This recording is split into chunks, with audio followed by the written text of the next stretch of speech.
They say the Mississippi never gives back what it takes. For 19 years, I believed that. My name is Earl Duchamp.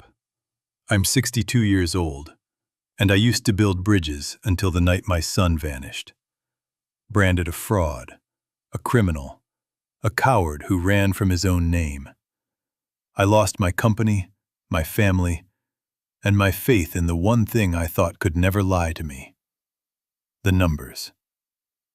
For the last 11 years, I've been a night watchman on a lonely dock, guarding other men's boats in the dark, in a city held up by structures I once designed. Then, on a foggy November night, a 12-year-old boy stepped out of that fog, onto my dock, soaked to the bone, calm as stone, with my son's eyes. He held out a worn leather tube and said the words that stopped my heart. My dad sent me. Inside was a letter, and its first line tore through 19 years of lies. Dad, the bridge was never the crime. The crime was what they buried underneath it. What I uncovered in the days that followed would expose the man who framed my son, hunted him across 19 years, and gambled with 40,000 lives every single day. A man who sat at my table, shared my grief, and called me family. This is the story of how they buried my son's name, and how at 62, I dug it back up with my own hands. Before we begin, tell me in the comments where you're listening from tonight. And if you believe it's never too late for the truth, subscribe, because you're one of us now. This is my story, and it begins with the fog. The fog comes off the Mississippi the same way every November. Slow and deliberate, like it has somewhere to be but no particular reason to hurry. By 2 in the morning, it sits chest high over the water, swallowing the dock lights whole and turning the river into something you hear more than see. I have worked this dock for 11 years, and I still cannot get used to the sound of it. The current moving under all that silence, the way it just keeps going, indifferent to everything on its banks. My name is Earl Duchamp. I am 62 years old. I used to build bridges. I do not build anything anymore. My shift runs 10 at night until 6 in the morning, which means I am usually the only person on this stretch of the port when the city is at its quietest. I walk the perimeter, I check the gate locks, I log the vessel numbers, and I try not to think too hard about the life I used to have. Most nights I manage it reasonably well. The fog helps. It is difficult to think about the past when you cannot see more than 20 feet in front of you. I was on my second perimeter pass when I heard the sound. It was not loud. A soft knock of wood against the dock pilings, the kind of sound a small boat makes when it drifts in without a motor. I have heard it before. Fishermen who lose track of time, sometimes teenagers who think the industrial dock is a good place to drink on a Tuesday. I clicked on my flashlight and walked toward the south end of the pier where the sound was coming from. The boat was maybe 12 feet long. Old fiberglass hull with a hand-painted stripe along the waterline that had mostly faded to nothing.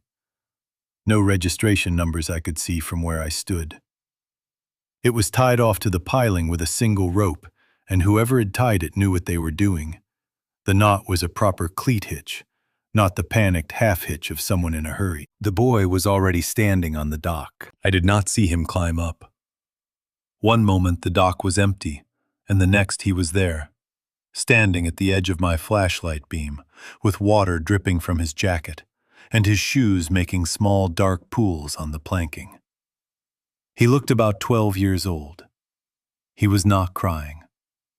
He was not shaking, though he had to be cold. He stood perfectly still in the light and looked at me, with the kind of calm that takes years to develop, and no 12-year-old should have had yet. I have seen that look before. It is the look of a child who has been prepared for something. I lowered the flashlight slightly so I was not shining it directly in his face. We looked at each other for a moment without speaking. "You need to step back from the water," I said, "and tell me what you're doing on this dock." "Are you Earl Duchamp?" he asked. His voice was steady. He was not guessing. He was confirming. "Who's asked?" "My name is Noah," he said. "My dad sent me." He reached inside his jacket slowly, the way someone moves when they want to make clear they are not reaching for anything dangerous. He pulled out a tube about 18 inches long, made of dark leather, and sealed at both ends with rubber caps. The leather was old and worn, soft at the seams, the kind of softness that comes from years of handling.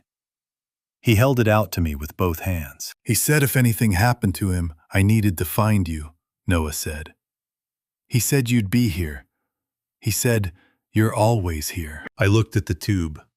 I looked at the boy. The fog moved around us both. "Where is your father now?" I asked. Noah looked at me without flinching. "That's why I'm here," he said.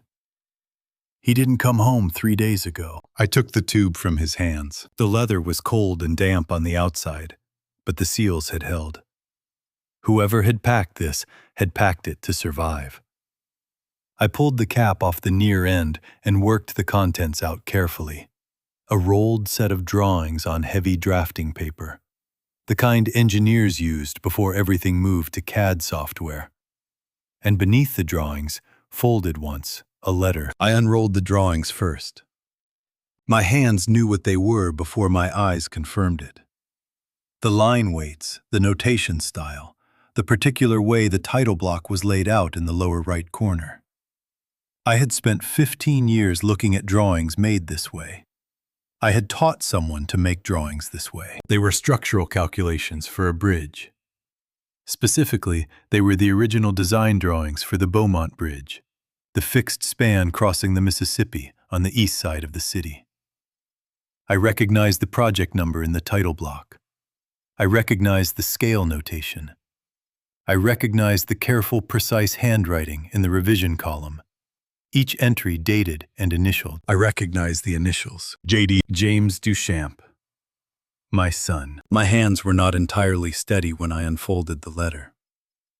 The paper was good quality, the kind that holds up, and the handwriting was the same as the initials, careful, deliberate, each letter formed with the attention of someone who understood that precision mattered. I had watched those hands learn to write. I had watched them learn to draft.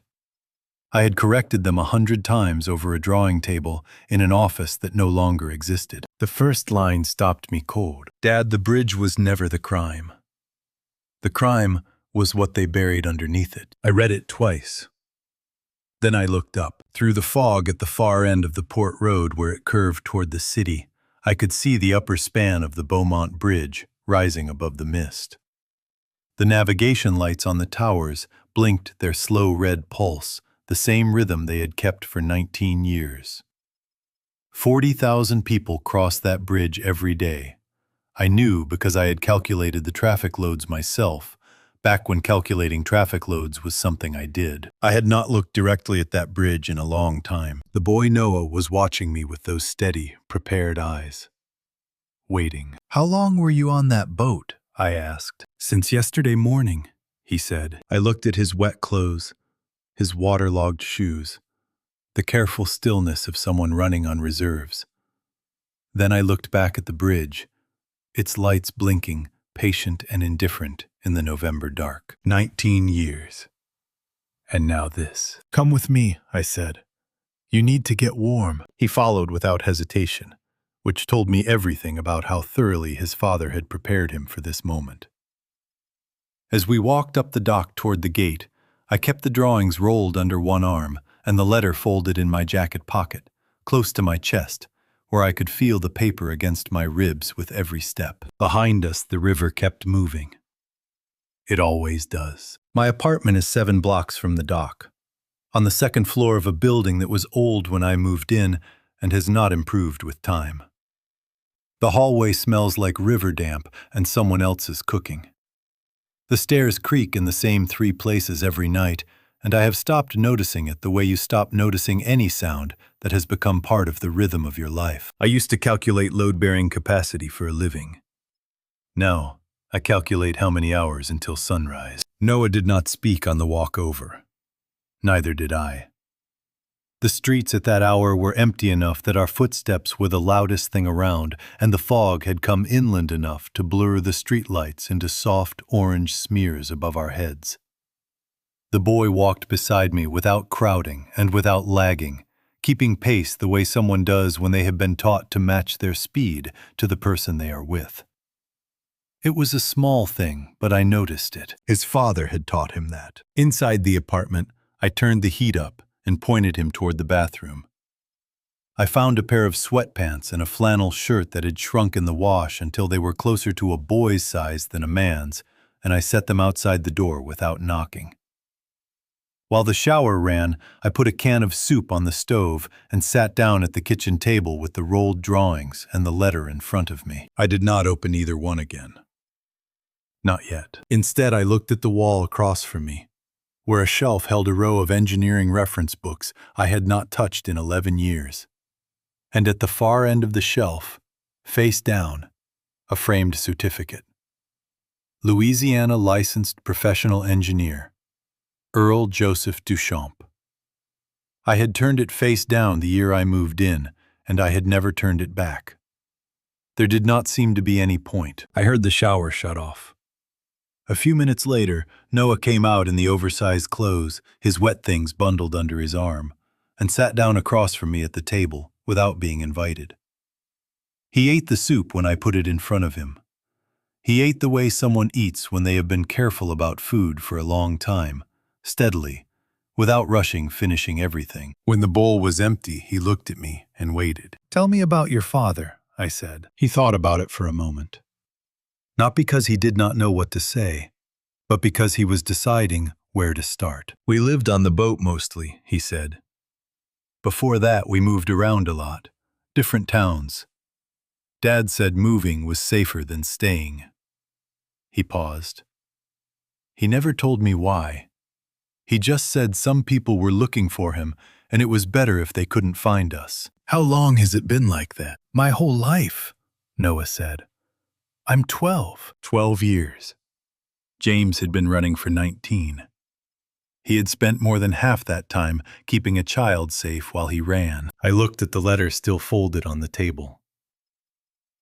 I had been a civil engineer for 31 years before I stopped.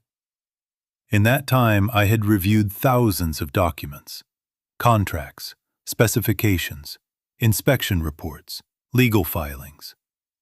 I had learned to read a page the way a doctor reads a chart, looking for what was not right as much as what was. And something had been not right about the evidence against James from the beginning. I just had not let myself see it. 19 years ago, James was 26 years old and had been with Arsenault and Duchamp Engineering for 2 years. The company I had co-founded with my brother-in-law, Vincent Arsenault, 7 years before that. James was good, better than good. He was the kind of engineer who checked his own work twice before letting anyone else check it once, who wrote notes in the margins of his own drawings to remind himself of assumptions he had made 3 weeks earlier. I had never once found a calculation error in his work. Not a transposed digit, not a misplaced decimal point. Not once. The fraud documents had been full of them. Small errors, the kind that could be overlooked in a quick review, but errors nonetheless. Rounding in the wrong direction on material cost estimates. Load assumptions that were slightly off from the project specifications. The kind of careless arithmetic that James simply did not produce. I had seen it when the documents were first presented to me. I had registered it somewhere in the back of my mind. And then I had pushed it aside. Because the alternative that the documents were not James's work at all was something I had not been able to hold. Vincent had brought me the documents. He had sat across from me in my office the week after James disappeared and spread them out across the desk with the expression of a man delivering terrible news as gently as he could. His hands had been steady. His voice had been careful. He had said he was sorry. He had said he did not want to believe it either. He had said that the evidence was what it was, and that we had an obligation to cooperate with the state licensing board's investigation. I had believed him because he was Vincent. Because he had been my wife's younger brother since she was 23 and he was 19. Because I had taught him to read a set of engineering drawings when he was fresh out of LSU and too proud to admit he did not understand the notation system. Because for 20 years he had been the closest thing to a brother I had ever had.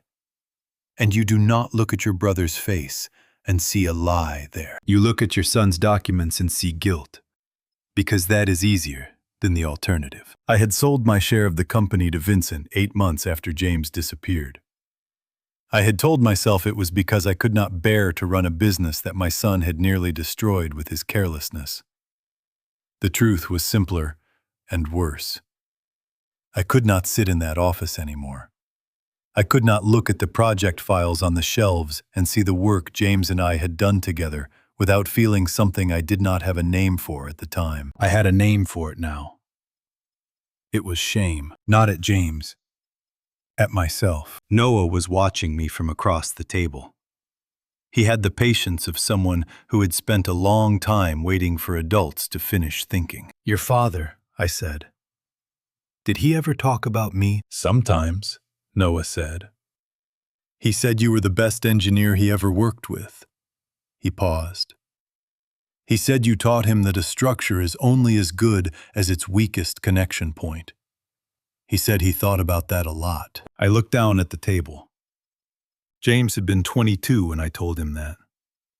We had been standing on a job site in the rain, looking at a section of formwork that a subcontractor had assembled incorrectly, and I had been explaining why it needed to come down and be rebuilt from scratch rather than patched. He had been taking notes. He always took notes. I looked up at the shelf, at the face-down certificate, the weakest connection point. For 19 years, I had believed the wrong thing about my son, because it had been easier than believing the right thing. I had let the weakest point in my own judgment bring down everything I had built with him. From the small bedroom at the end of the hall came the sound of Noah shifting on the cot I had set up, and then quiet. He had fallen asleep in the middle of exhaustion, finally catching up with him. I sat alone at the kitchen table, with the letter and the drawings and the face-down certificate on the shelf, and the river sounds coming through the window. And I thought about bridges. Every bridge has a weakest point. The question is whether you find it before it finds you. I reached for the letter. He was already awake when I came out of the bedroom at 7:30. I had slept 3 hours in the chair by the window, which is more than I usually manage. And when I woke, the apartment was full of thin morning light and the smell of coffee. Noah had found the coffee maker on the counter and figured out how to use it, which told me something about the kind of mornings he was accustomed to. He was sitting at the kitchen table with the rolled drawings open in front of him, studying them the way most 12-year-olds study a video game screen. Completely absorbed, tracking details with his eyes, in a systematic left-to-right pattern. I stood in the doorway for a moment before he noticed me. You read engineering drawings, I said. He looked up without embarrassment. Dad taught me. He said it was the most useful thing he could give me.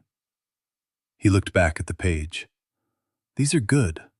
The load path annotations are really clear. I poured myself a cup of coffee and sat down across from him.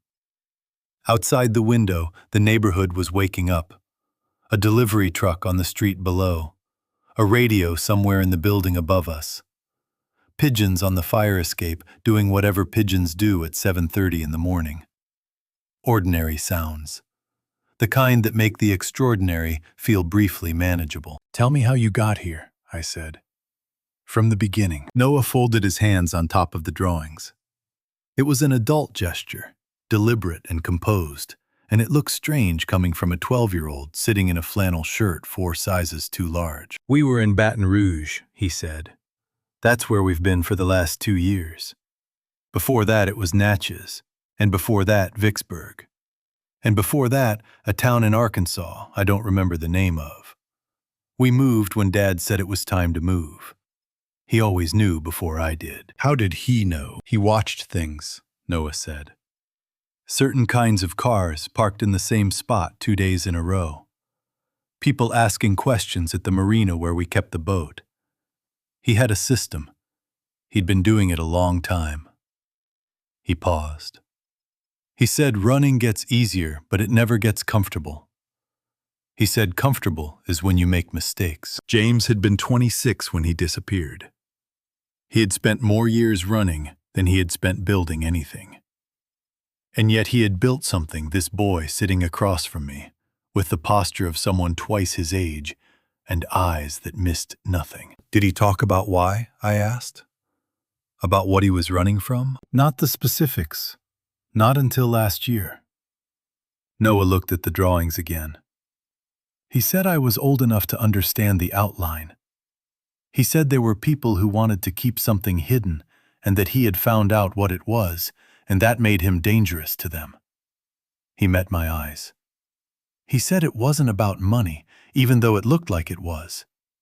He said it was about what happens when powerful people decide the rules don't apply to them. Did he tell you what the something was? The bridge, Noah said simply. He said it the way you say the name of a place you have been to many times.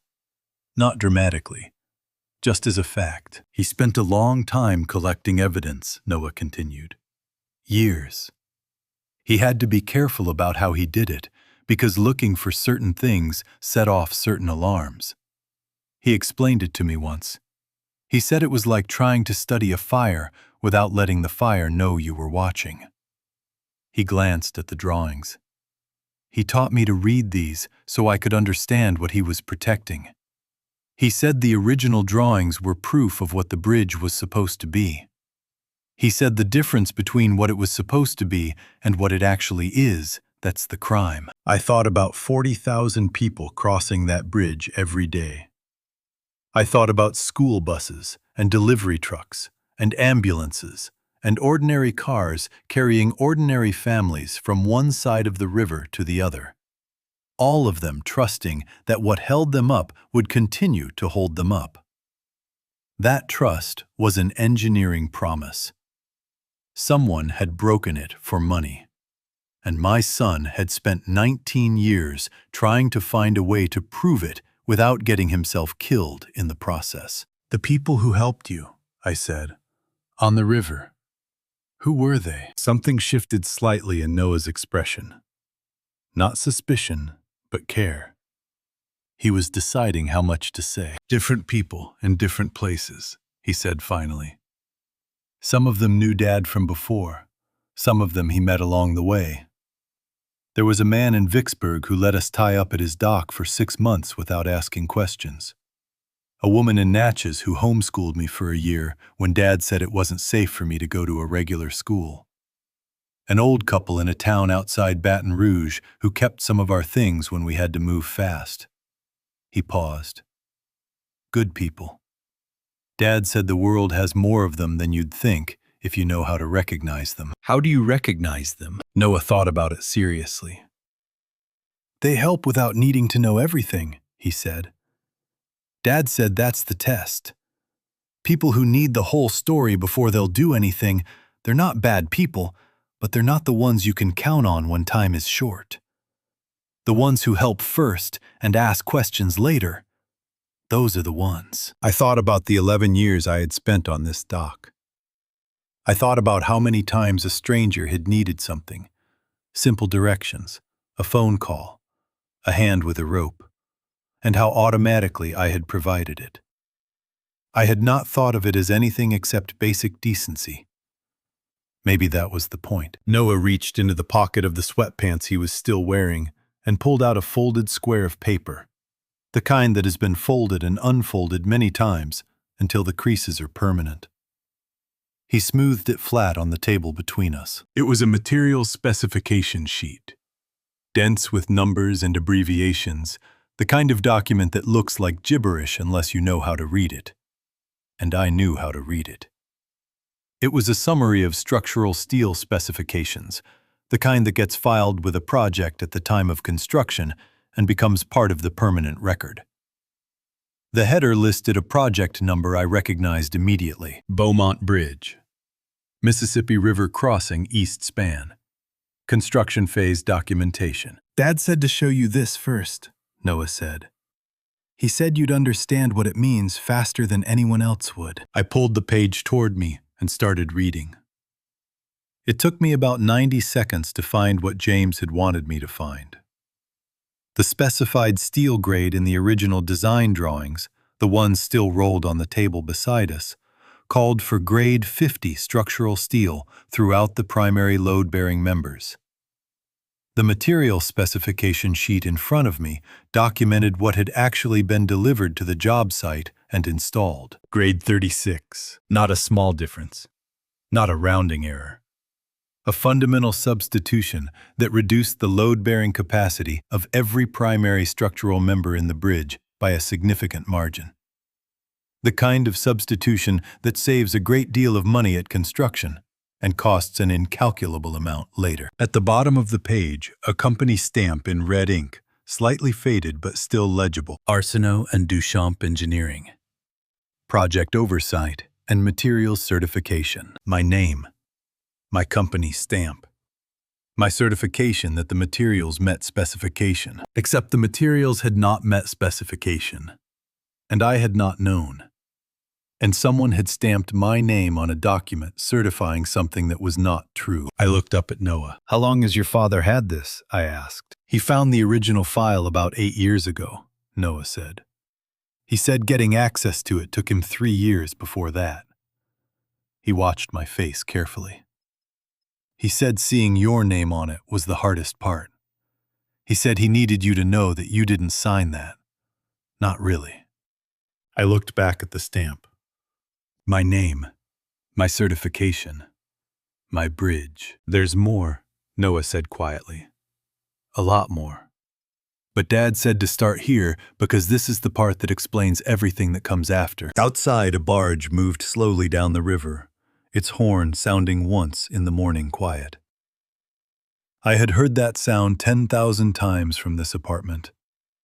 I had never thought much about what was holding up the bridge it passed under. I was thinking about it now. An engineer's handwriting is like a fingerprint. Most people do not think about this.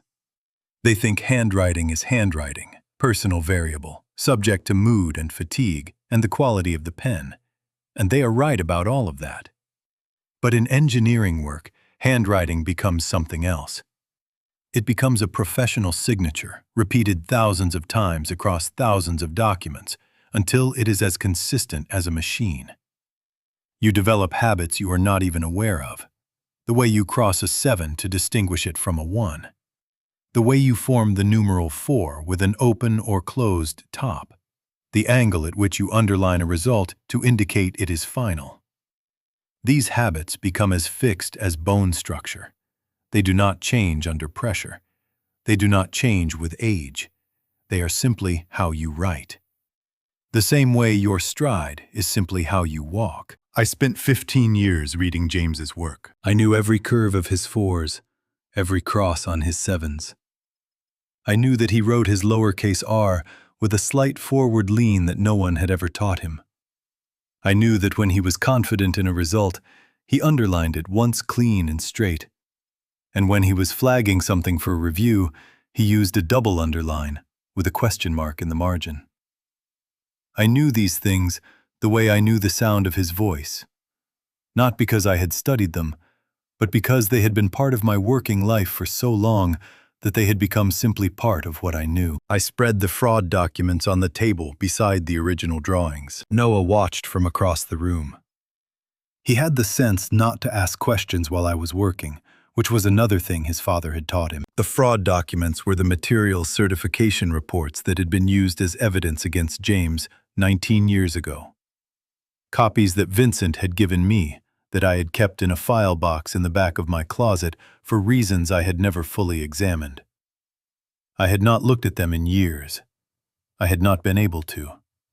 But I had kept them, which meant some part of me had always understood that looking at them again might one day be necessary. I started with the column headers. In the original drawings, James wrote his column headers in a specific sequence.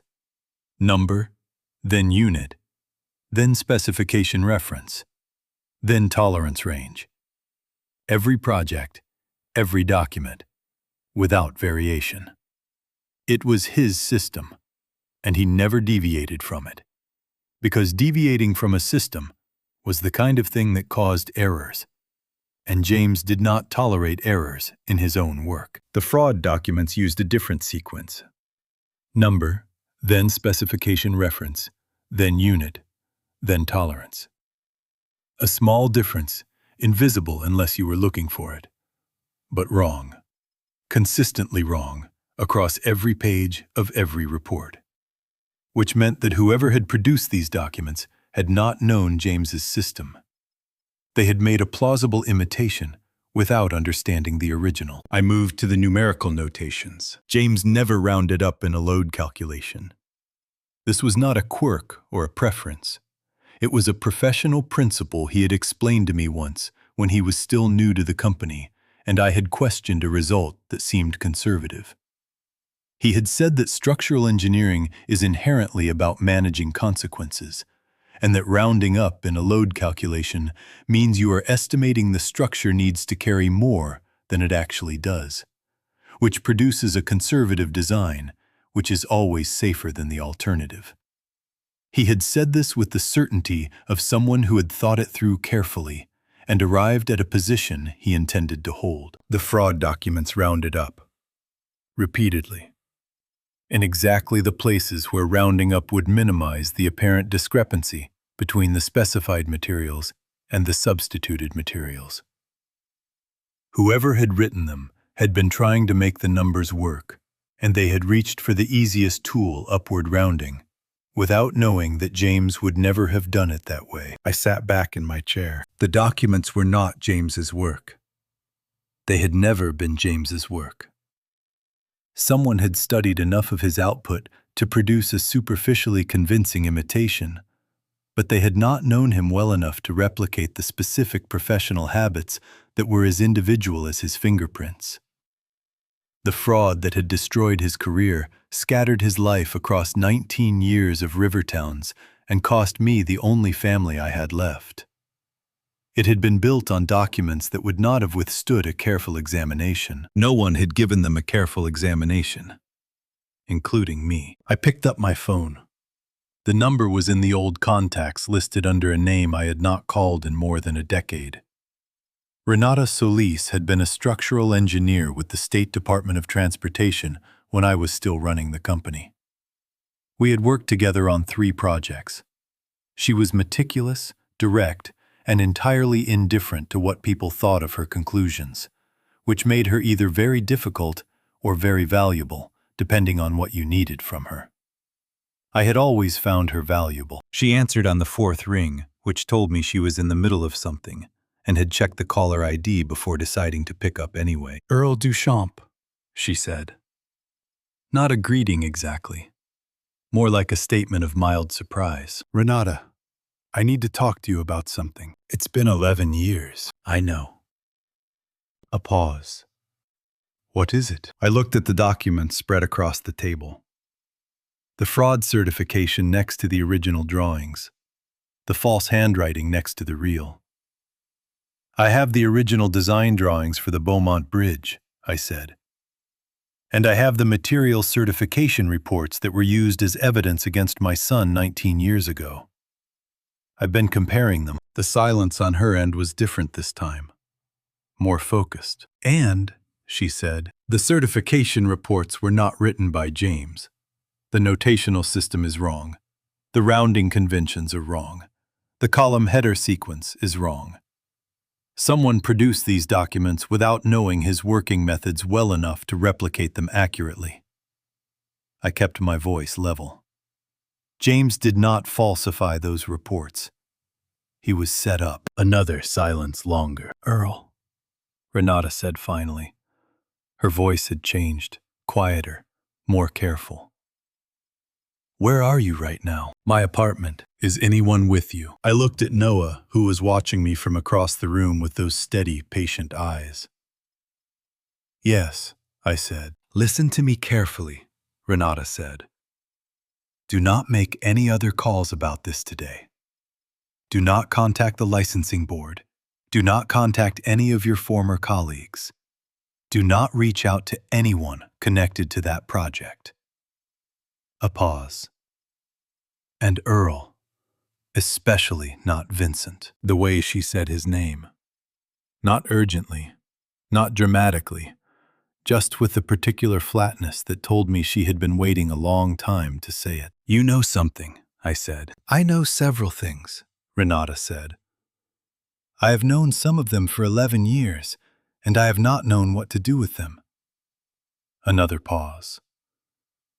Come to Baton Rouge. Bring whatever you have, and bring the boy, if that's who I think it is. She hung up before I could ask how she knew about Noah. I sat for a moment with the phone in my hand and the documents on the table, and the morning light coming through the window and settling on my name.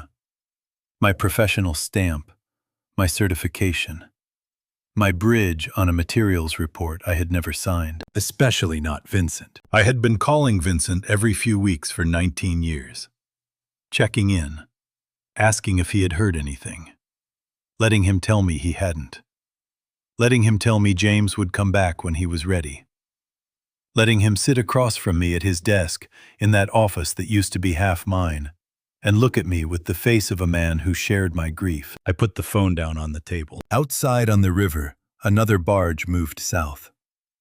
The same river it had always been, carrying things from one place to another, indifferent to what they were. I started gathering the documents. The drive to Baton Rouge takes about an hour and 20 minutes on Interstate 10 when the traffic is moving, which it was not because it is never entirely moving on that stretch of highway between the city and the capital. Noah sat in the passenger seat with the leather tube in his lap and watched the landscape through the window. The flat green parishes, the billboards, the elevated sections of road that give you a view of nothing except more elevated road. He did not seem to mind the silence. He had his father's capacity for stillness in a moving vehicle, which I suspected came from a lot of hours in that boat. I had told him before we left that we were going to see a woman who might be able to help us. I had not told him that Renata Solis had known about him before I mentioned him, because I was still working out what that meant, and I did not want to say something that turned out to be wrong. I had learned over the past 12 hours that Noah processed information carefully and drew conclusions that held up. I did not want to give him a conclusion that did not hold up. Renata's office was in a converted Victorian on Government Street, the kind of building that had been a family home 100 years ago and had been repurposed so many times since that it wore its history like layers of old paint. You could see it in the proportions of the rooms, the height of the ceilings, the way the windows were sized for a different era's sense of what light was for. The sign by the door said Solis Engineering Consultants in plain black letters on a white background. No flourishes. Very Renata. She met us at the door before I knocked. She had aged in the way that some people age. Well, more defined rather than less. The lines in her face, belonging there rather than arriving uninvited. Her hair was silver, now cut short and practical. She looked at me first, then at Noah, and something in her expression settled, as if a question she had been holding for a long time had just been answered. "He has James's eyes," she said. "Yes," I said. She stepped back to let us in. The front room served as her main office, and it looked exactly like I would have expected from someone who had spent 40 years accumulating professional documentation, every surface organized, every file labeled. The bookshelves arranged by subject and then by date within each subject. On the wall behind her desk, a framed copy of her engineering license, and beside it, a photograph I recognized. A job site, early morning. A group of engineers in hard hats standing in front of a partially constructed bridge span. I was in that photograph. So was James. He had been 24. It was the last project we had worked together before everything fell apart. Renata saw me looking at it. "I kept it because it was a good project," she said.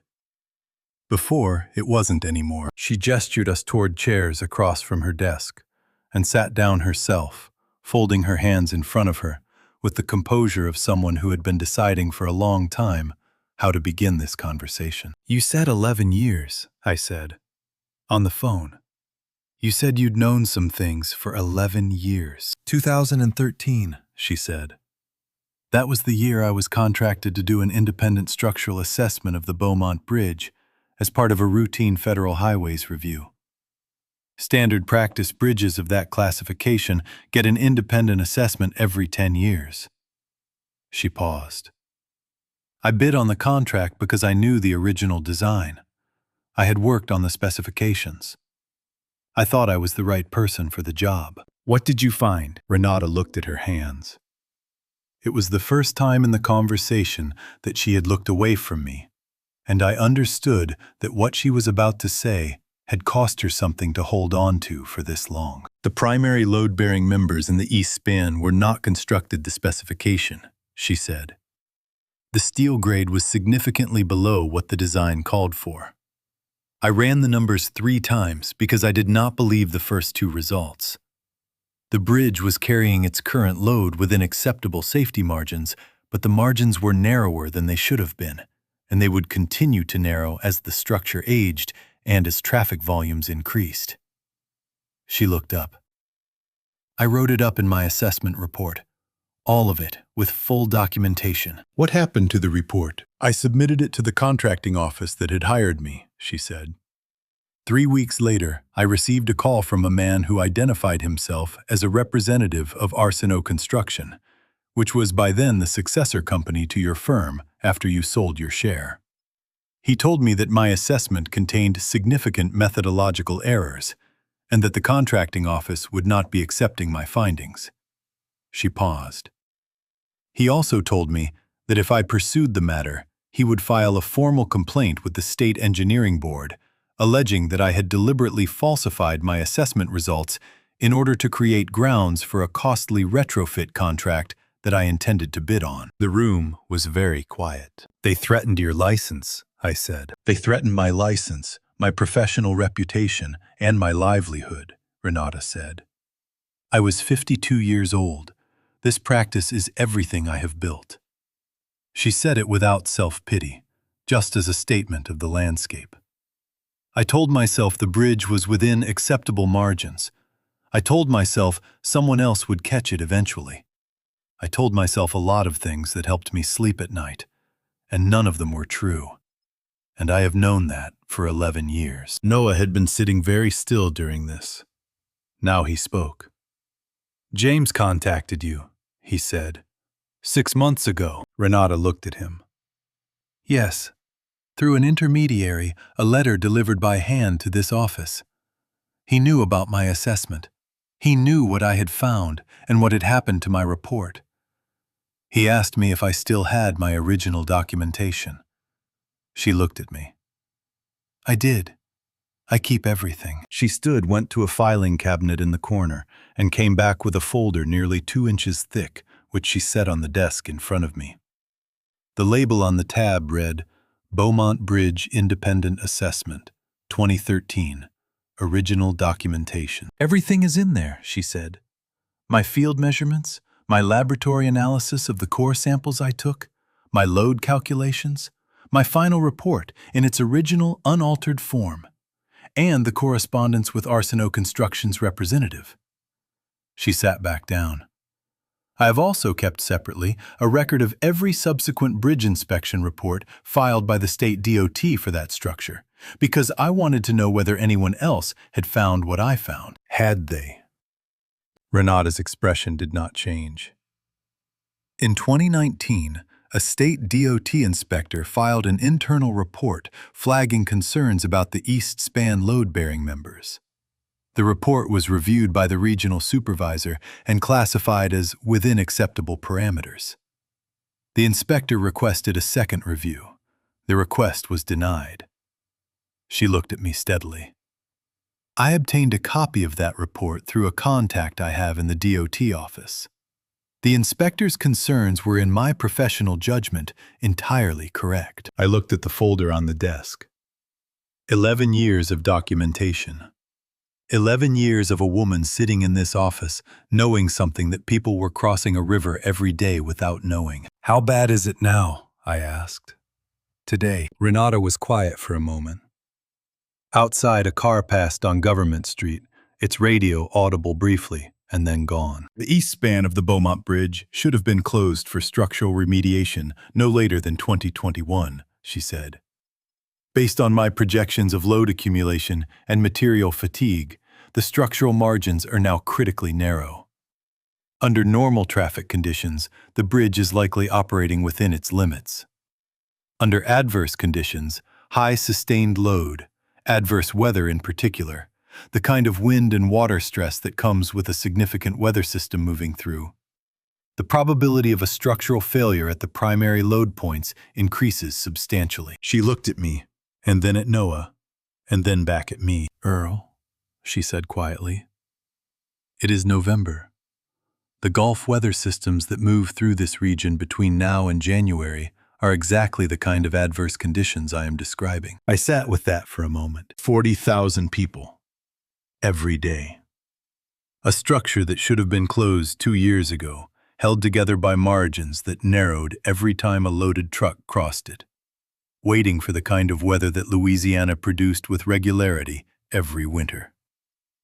Beaumont Bridge should have been closed 4 years ago, Renata said. At minimum. Noah was looking at the folder on the desk. His expression was the same steady, prepared calm it had been since the moment he climbed up from the dock. But his hands folded in his lap had tightened slightly. Dad knew this, he said.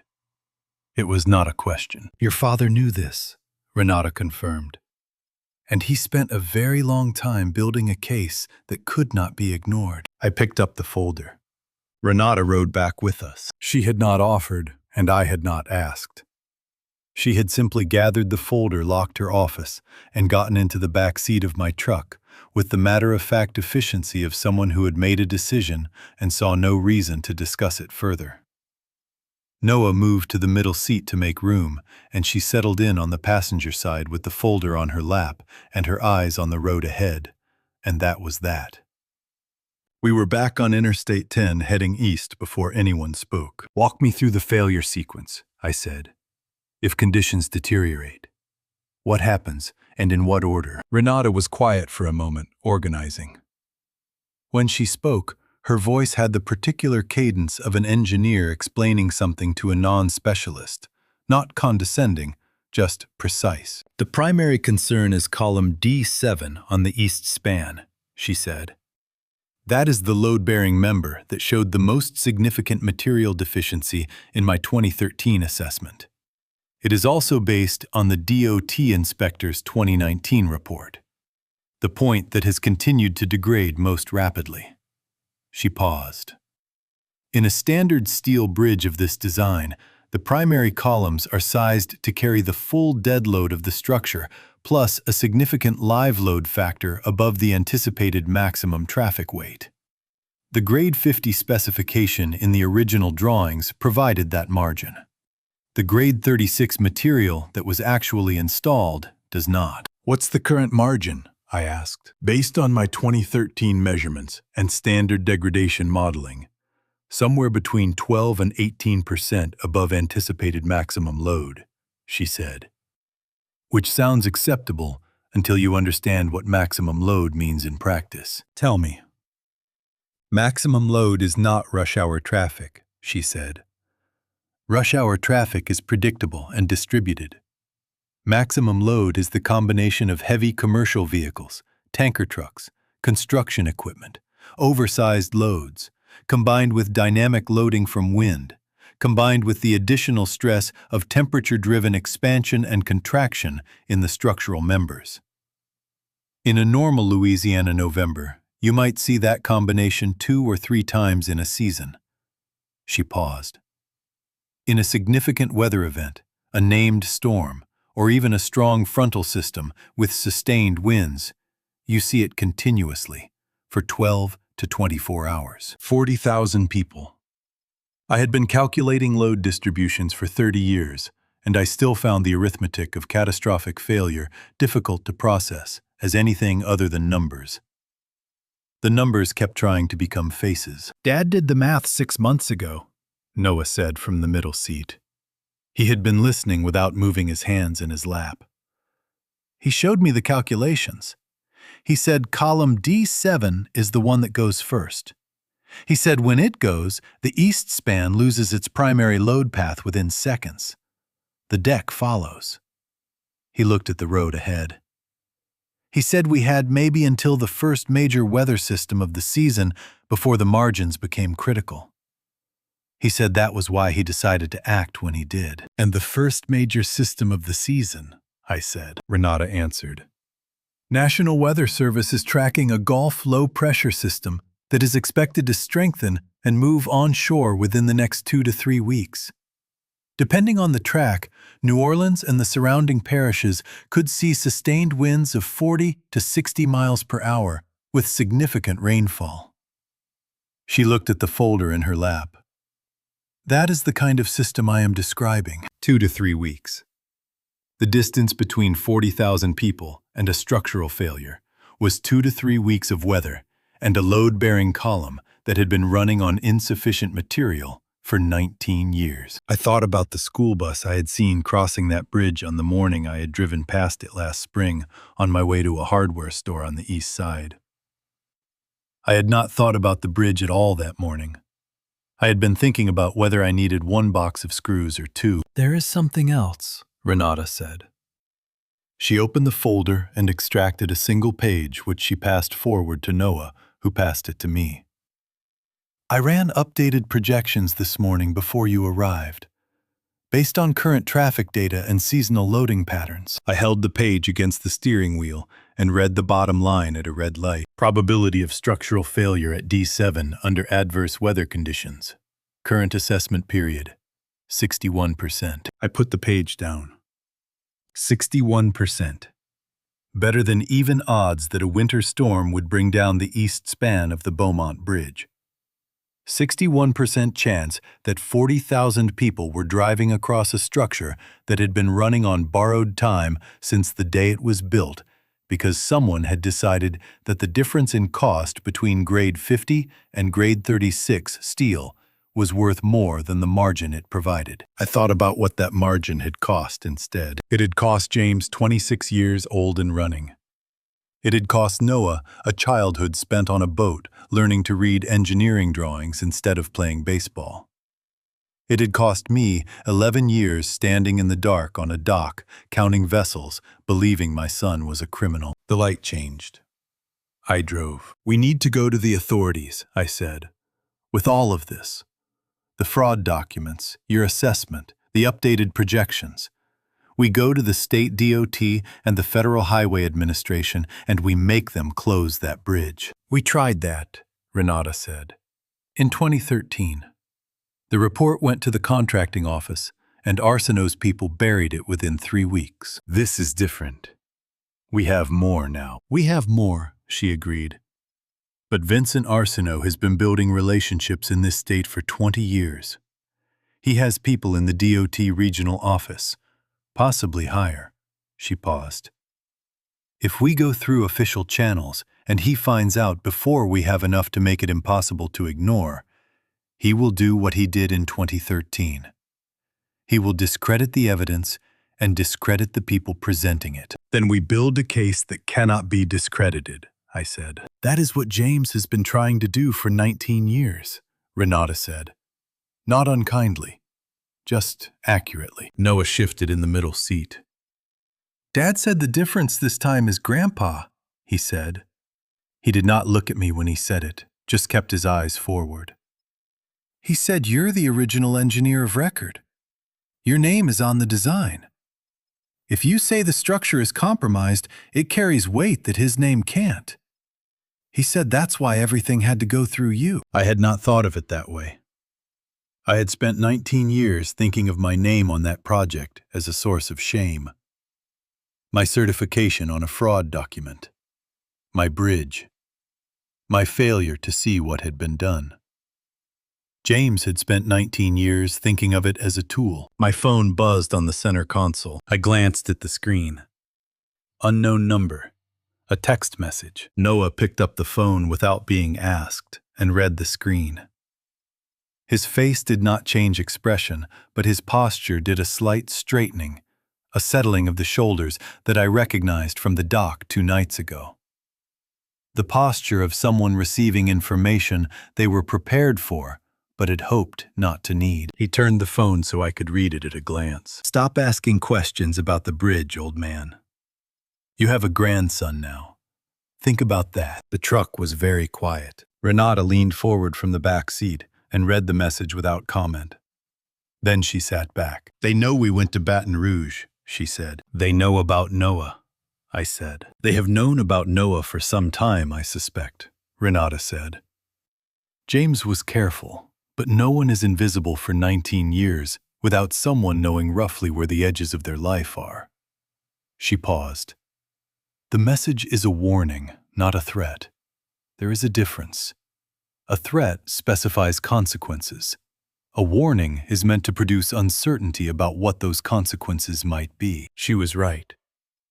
And she was also right that it meant we were running out of time. I put both hands back on the wheel and kept driving east toward the city, toward the river, toward a bridge that 61% of the available evidence said was waiting to fall. We were back in New Orleans by 4 in the afternoon. Renata took a room at a hotel on Magazine Street.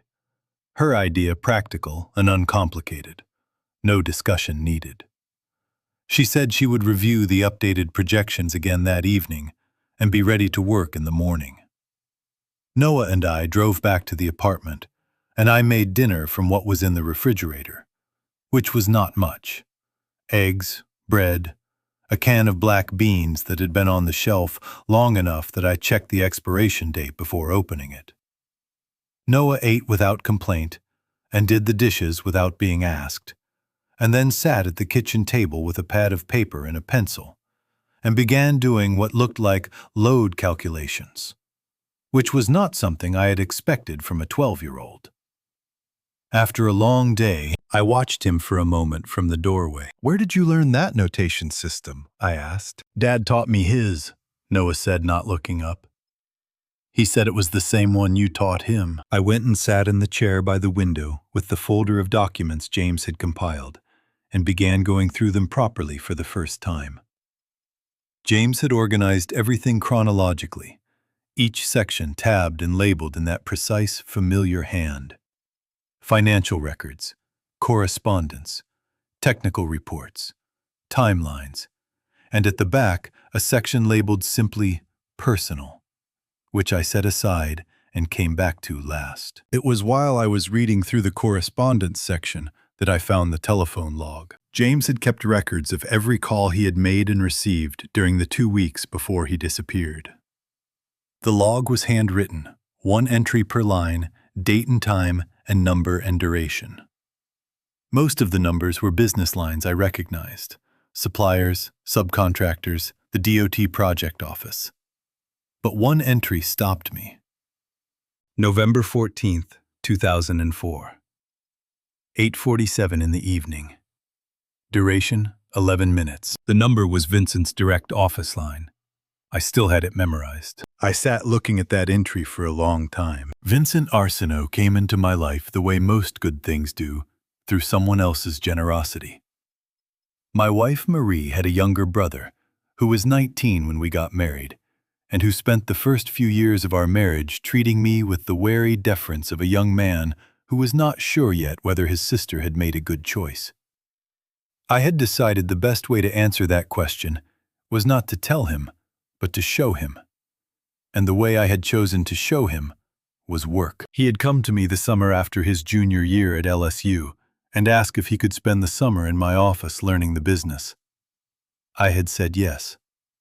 By the end of that summer, he could read a structural drawing as well as most people twice his age. By the time he graduated, he was good enough that hiring him was not charity, it was sound business judgment.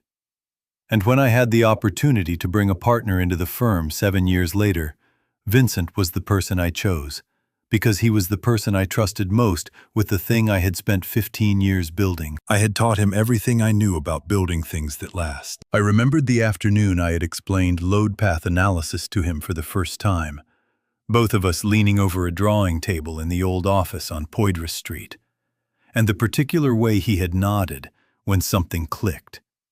A slow, deliberate nod that meant he was not just hearing, but integrating. I had thought at the time that it was a good sign in a young engineer.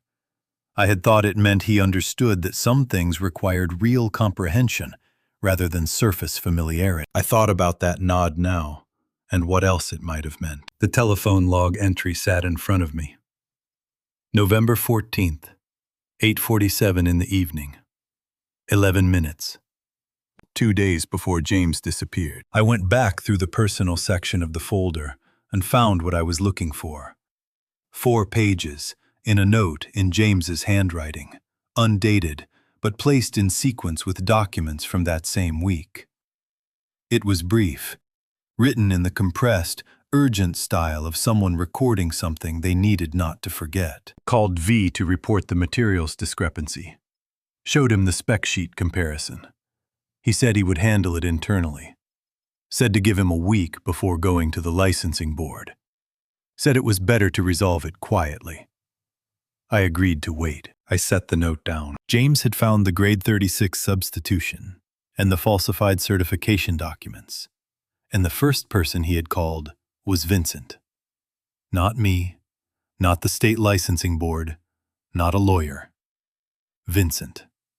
The man who was James's uncle by marriage, and his employer by circumstance.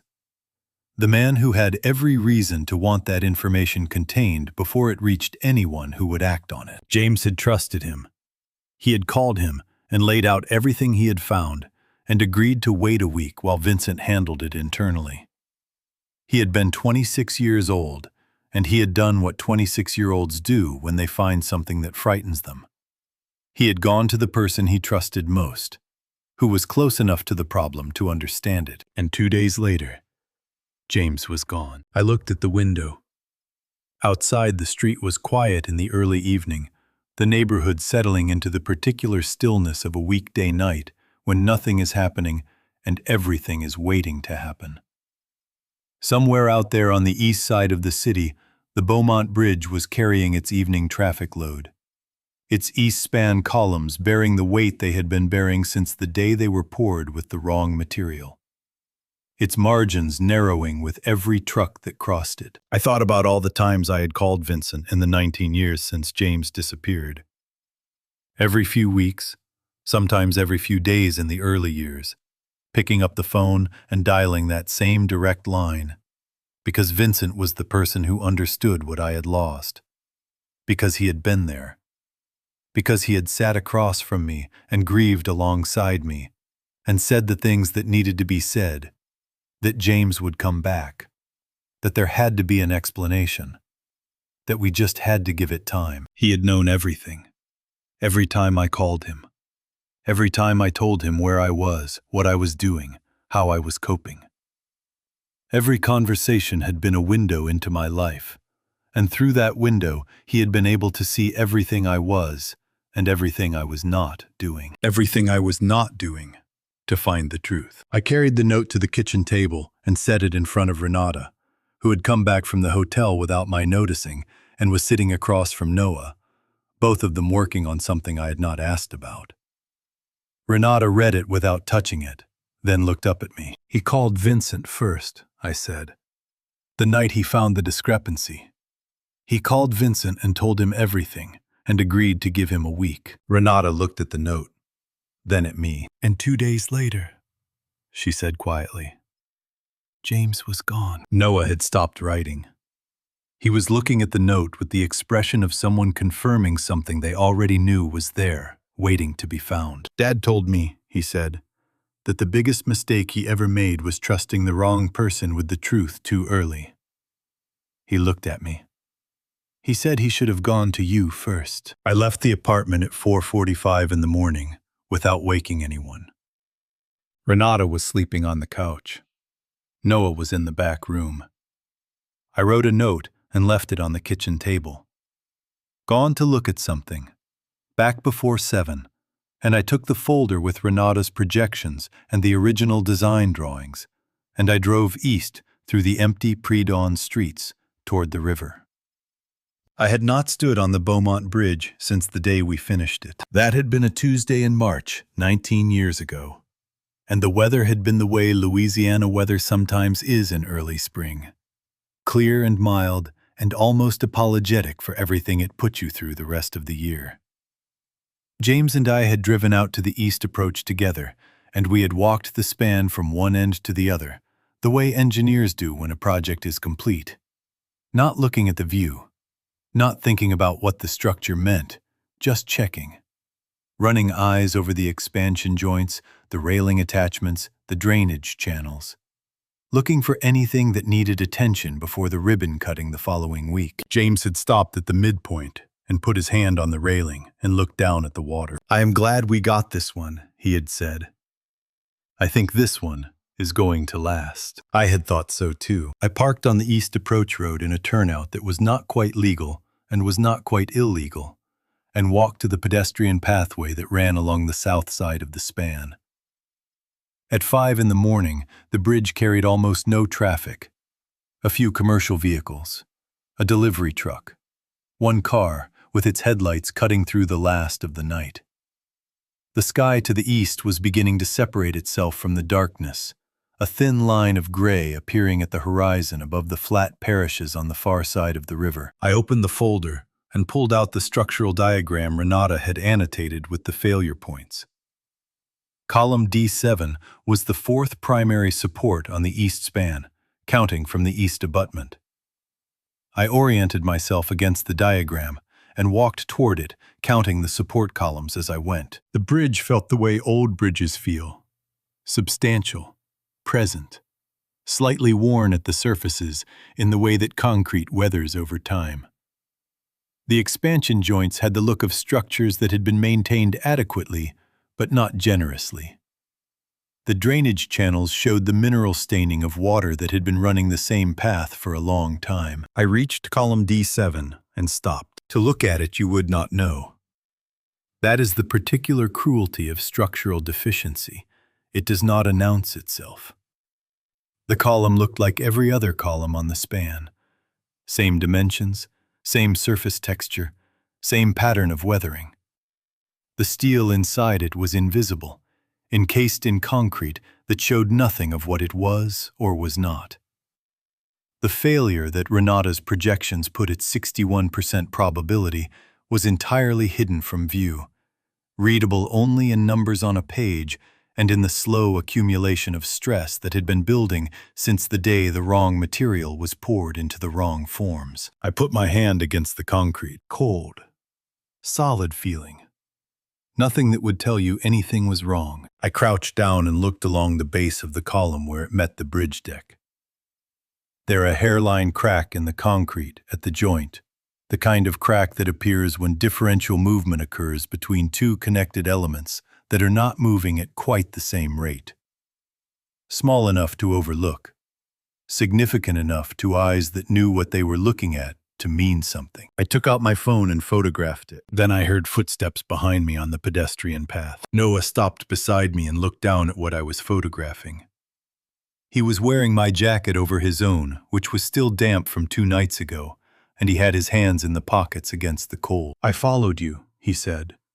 Not apologetically, just as information. "I noticed," I said, which was not true but seemed like the right answer. He crouched beside me and looked at the crack. He was quiet for a moment, studying it with the same systematic attention he had given to the drawings on the kitchen table. "Column D7, he said. "Yes." He straightened up and looked at the span stretching away toward the west bank. In the growing light, the bridge was becoming more visible, the geometry of it resolving out of the pre-dawn gray. The curve of the deck, the rhythm of the support columns, the cables of the approach spans catching the first light from the east. "Dad brought me here once," Noah said. 2 years ago. We drove past it. He didn't stop, but he slowed down and pointed at it and said, "That's the one." He paused. He said it's the most important bridge in Louisiana right now, and not for the reasons anyone thinks. I straightened up beside him and looked at the column. Renata's diagram had the failure sequence mapped out in the dry language of structural engineering.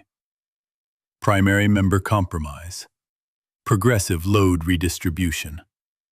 Secondary member overload. Deck failure. The language of engineering is precise because precision matters in engineering. But standing here, with my hand still cold from the concrete, and the river moving below us, and the city beginning to wake up on both banks, the precision felt inadequate for what it was describing. I pulled out the original design drawings from the folder.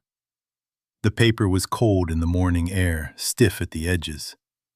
I unrolled them against the railing and held them flat with both hands, finding column D7 in the elevation view. The specification was clear. Grade 50 structural steel, minimum yield strength 50,000 pounds per square inch, noted 3 times in 3 different sections of the drawing, because James had understood that this was a critical value that needed to be unambiguous. I looked from the drawing to the column and back. James had been right about every number. He had designed this structure to carry what it needed to carry for the life of the bridge, with margins that would account for the things you could not fully predict. He had spent 3 nights, I remembered this now, Renata had mentioned it and the memory confirmed it, getting column D7 right, because he had understood it was the critical node in the load path. He had done his job completely and correctly, and someone had built something else with his drawings. From the west approach came the sound of a vehicle slowing for the on-ramp. I looked up. A yellow school bus, navigation lights on, moved onto the bridge deck and began crossing toward the east side. At this hour, early pickup route, the children who lived on the far side of the river and had to be at school before 7. I watched it pass column D7. The bridge deck moved. Not much a bridge deck is supposed to flex slightly under dynamic load. It is part of the design, but the movement I felt through the soles of my feet was slightly more than slightly. A small, specific tremor that lasted 2 seconds and faded. I looked at Noah. He had felt it too. He was looking at the deck beneath his feet with the expression of someone doing arithmetic in their head very quickly. "That bus weighs about 14,000 pounds empty," he said quietly. "With kids in it, call it 18. At highway speed on a span this length, the dynamic load factor is around 1.3. He looked at column D7. Dad's calculations said D7 starts showing nonlinear response at 22,000 pounds dynamic equivalent. He paused. That bus was close. The bus continued east, its taillights shrinking toward the far abutment. In an hour, rush hour traffic would begin, and the bridge would carry a continuous load that would make that bus look negligible. I rolled the drawings back up carefully. "We're not going to wait for the weather system," I said. Noah looked at me. "We move now," I said. "All of it. Whatever James has been building for 19 years, we use it now." I picked up the folder. "Help me understand how much more there is." Noah was quiet for a moment, looking at column D7 one more time. Then he turned and started walking back toward the car. "A lot more," he said. Dad was very thorough. He said it the way James would have said it. The same cadence, the same quiet certainty. I followed him off the bridge, and the river kept moving below us. And 40,000 people were not yet awake. Renata was at the kitchen table when we got back. Coffee made her annotated copy of the structural projections open in front of her. She looked at us when we came in and read something in our faces that told her what she needed to know without asking. "You went to the bridge," she said. "D7 has a hairline crack at the base joint," I said, "and a dynamic response under load that is outside normal parameters." She closed her eyes briefly. Then she opened them and picked up her pen. "I'll add it to the documentation." She looked at Noah. "You were there." "I followed him," Noah said. "Of course you did." She did not say it unkindly. She wrote something in the margin of her projection document and then looked at me. "What's the plan?" I spent 30 years building things with my hands. I knew how to read a set of drawings, how to sequence a construction schedule, how to take a complex project and break it into components that could be executed in the right order by the right people. I had not thought of myself as an engineer in 11 years. Standing in that kitchen with Renata's projections on the table and James's documents in the folder, and a 12-year-old who could calculate dynamic load factors in his head, I started thinking like one again. "We need 3 things," I said. "Evidence that cannot be discredited, people who can present it through channels that cannot be blocked, and we need to move fast enough that Vincent cannot respond before we have everything in place." I sat down across from Renata. "The evidence we have, the channels we need to identify. The timing is the variable." Renata pulled a legal pad toward her. "Walk me through what we have." We spent the next 2 hours going through it systematically. James's original material specification, comparison with my analysis of the notational discrepancies, confirming the documents were not his work. Renata's 2013 assessment, complete with field measurements and laboratory analysis. The 2019 DOT inspector's report, and the correspondence showing it had been suppressed. The telephone log, showing James had called Vincent the night he found the discrepancy. The materials certification sheet with the Arsenault and Duchamp stamp. Taken individually, each piece was significant.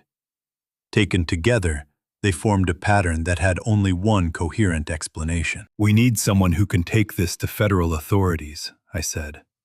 "Not state. State channels are where Vincent has his people. We need someone with access to the Federal Highway Administration and the FBI simultaneously, because this is both a structural safety issue and a fraud case." I paused.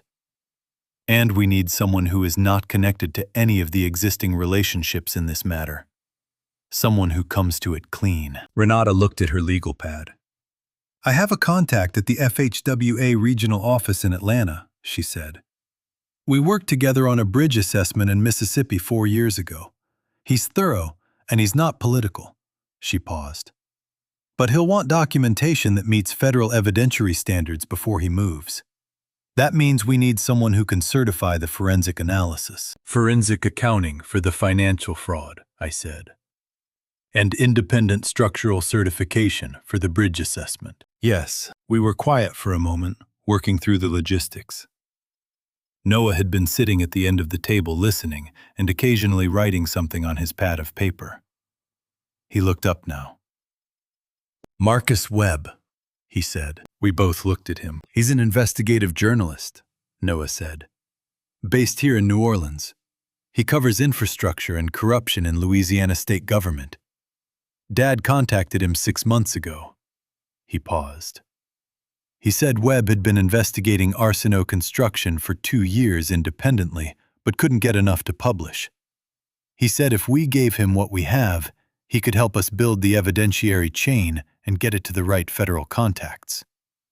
He looked at me steadily. "Dad said Webb was the person who could translate what we have into something the federal government couldn't ignore." "How do you know all this?" Renata asked. "Dad explained the plan to me last year," Noah said. "He said I needed to understand all the pieces in case something happened to him and I had to explain it to someone else." He looked at his pad. "He said the plan only works if everyone moves at the same time. The FBI and the FHWA have to act simultaneously, because if Vincent hears about the bridge closure before the fraud charges land, he'll destroy evidence. And if the fraud charges land before the bridge is closed, he'll use his DOT contacts to delay the closure long enough to make it look like the charges are about something else." I looked at Renata. She looked at me. "Your son planned this very carefully," she said quietly. "Yes," I said. "He did." I thought about James at 26, making the call to Vincent that had cost him everything. I thought about him spending the next 19 years not in hiding exactly, but in preparation, building a case that could not be dismissed, training his son to carry the pieces of it, putting the right documents in the right places against the day when someone would finally be in a position to use them. He had not been running for 19 years. He had been building. The thought made my chest tight in a way that was not entirely grief. I pulled out my phone and searched for Marcus Webb. The results came up immediately. A byline in the Times-Picayune, several pieces in national publications, a website with a contact form, and a New Orleans address on Magazine Street. I wrote the address on the legal pad. "I'll call him this afternoon," I said. Renata nodded and began organizing the documents into the sequence we would need for a federal presentation. Noah went back to his calculations. The apartment was quiet except for the sound of the river coming through the window and the scratch of pen on paper. My phone buzzed on the table. The screen showed a name I had not seen there in 11 years and had been seeing there regularly for the 19 years before that. The contact photo was old Vincent at a job site hard hat tilted back, grinning at whoever had taken the picture. He had been 42 in that photo, younger than I was now, full of the easy confidence of a man who had not yet done the worst thing he was going to do. Or perhaps he had already started. Perhaps the confidence had been easier because of what he already knew. I looked at the phone. It buzzed a second time. In 19 years of calling Vincent to ask if he had heard anything, he had called me back every time within an hour. He had always picked up. He had always had time to talk. He had always been in those conversations exactly what a grieving man needed: present, patient, steady.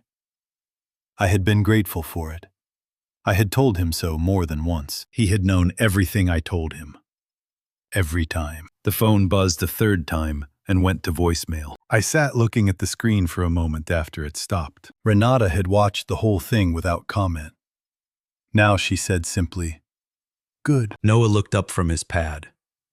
He looked at the phone, then at me, then back at his calculations. "Dad said," he offered quietly, "that the moment you stop answering Vincent's calls is the moment the clock really starts." I picked up the legal pad with Marcus Webb's address on it. "Then let's not waste it," I said. Marcus Webb's office was on the second floor of a narrow building on Magazine Street, between a coffee shop that had been there since before I was born and a frame shop that looked like it had been there almost as long.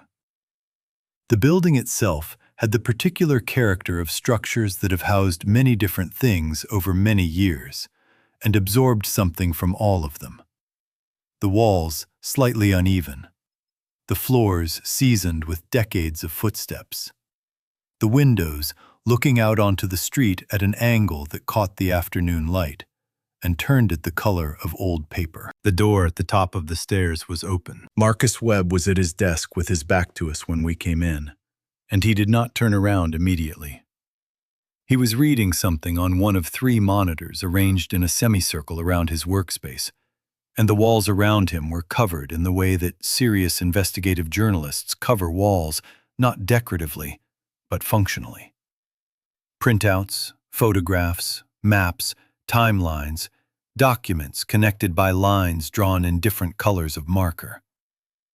In the center of the largest section, a company name I recognized: Arsenault Construction. Around it, a network of names and dates and amounts that spread across 3 feet of wall space. He had been working on this for a long time. He turned when I said his name. He was somewhere in his mid-40s, lean and unhurried looking, with the kind of face that gave nothing away by default, and had clearly been practicing that since early in his career. He looked at me, then at Noah, and his expression shifted slightly. Not surprise exactly, but the adjustment of someone whose expectations have just been confirmed. "Earl Duchamp," he said. He stood and extended his hand. "And this is James's son." It was not a question. "Noah," I said. "How did you know?" James described him. He shook Noah's hand with the same directness he had shown me, treating him as he would treat anyone who came through that door with something worth discussing. "He said if Noah made it to you, and you made it to me, I should tell you that the plan is still intact." He gestured toward 2 chairs across from his desk. "Sit down.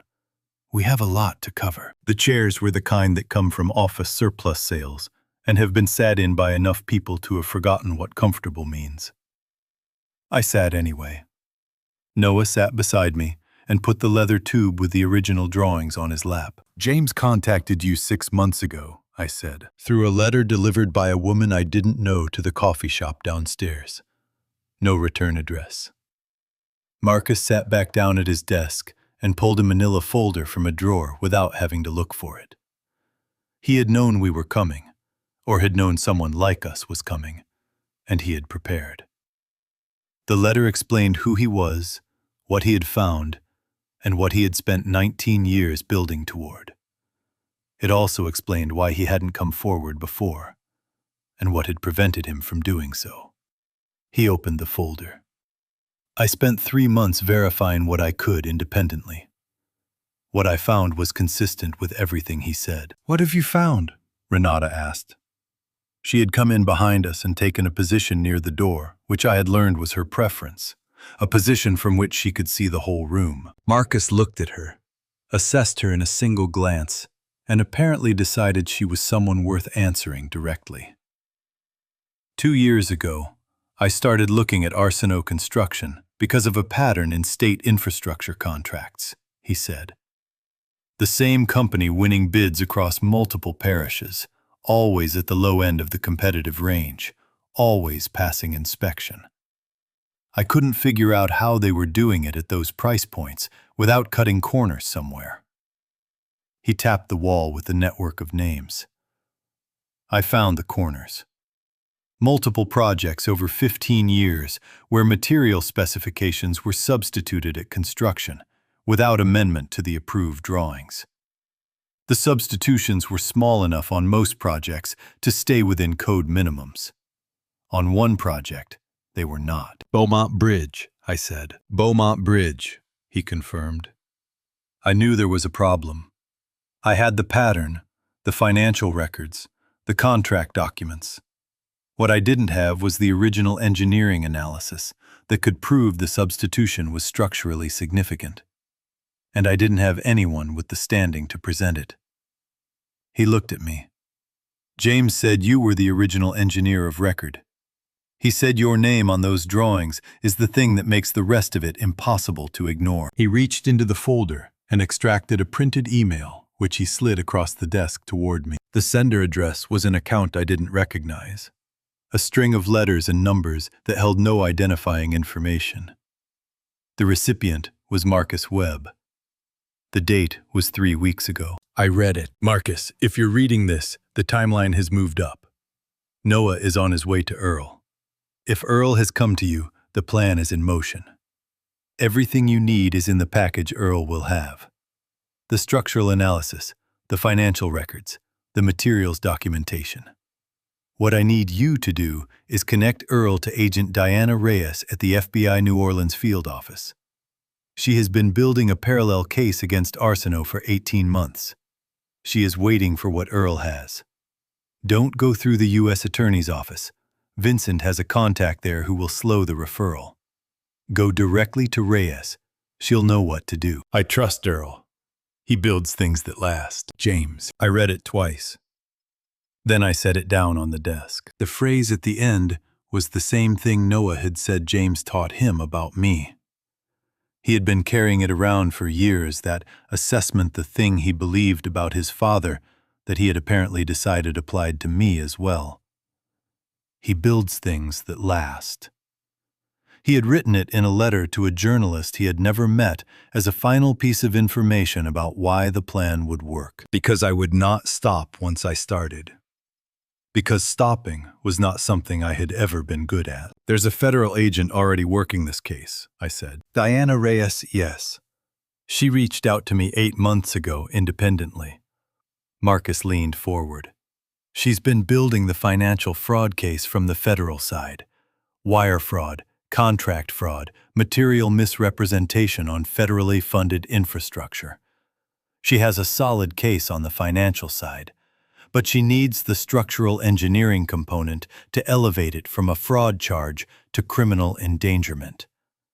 What Renata has, he nodded toward Renata, combined with your standing as engineer of record, is what completes her case. Why hasn't she moved already? I asked. Because Vincent has a contact inside the DOT regional office who monitors federal contract review activity, Marcus said. Every time Reyes has gotten close to requesting the bridge inspection records, the request has been flagged before it cleared the office. She's been waiting for a way to move on the bridge closure and the arrest simultaneously, so there's no window for evidence to disappear. He looked at me steadily. Your arrival changes the timeline. Noah had been listening without speaking. Now he reached into the pocket of his jacket and pulled out a folded piece of paper, which he unfolded and smoothed on the desk in front of Marcus. It was a handwritten list. Names and contact information, written in the same careful hand as everything else James had produced. At the top, a single line of instruction. Give this to Webb when the time comes. Marcus read it. His expression changed slightly. The smallest shift, the kind that meant the information was more than he had anticipated. There's one more thing I haven't told you yet, he said. He reached into the folder and came out with a single piece of paper, which he set on the desk between us.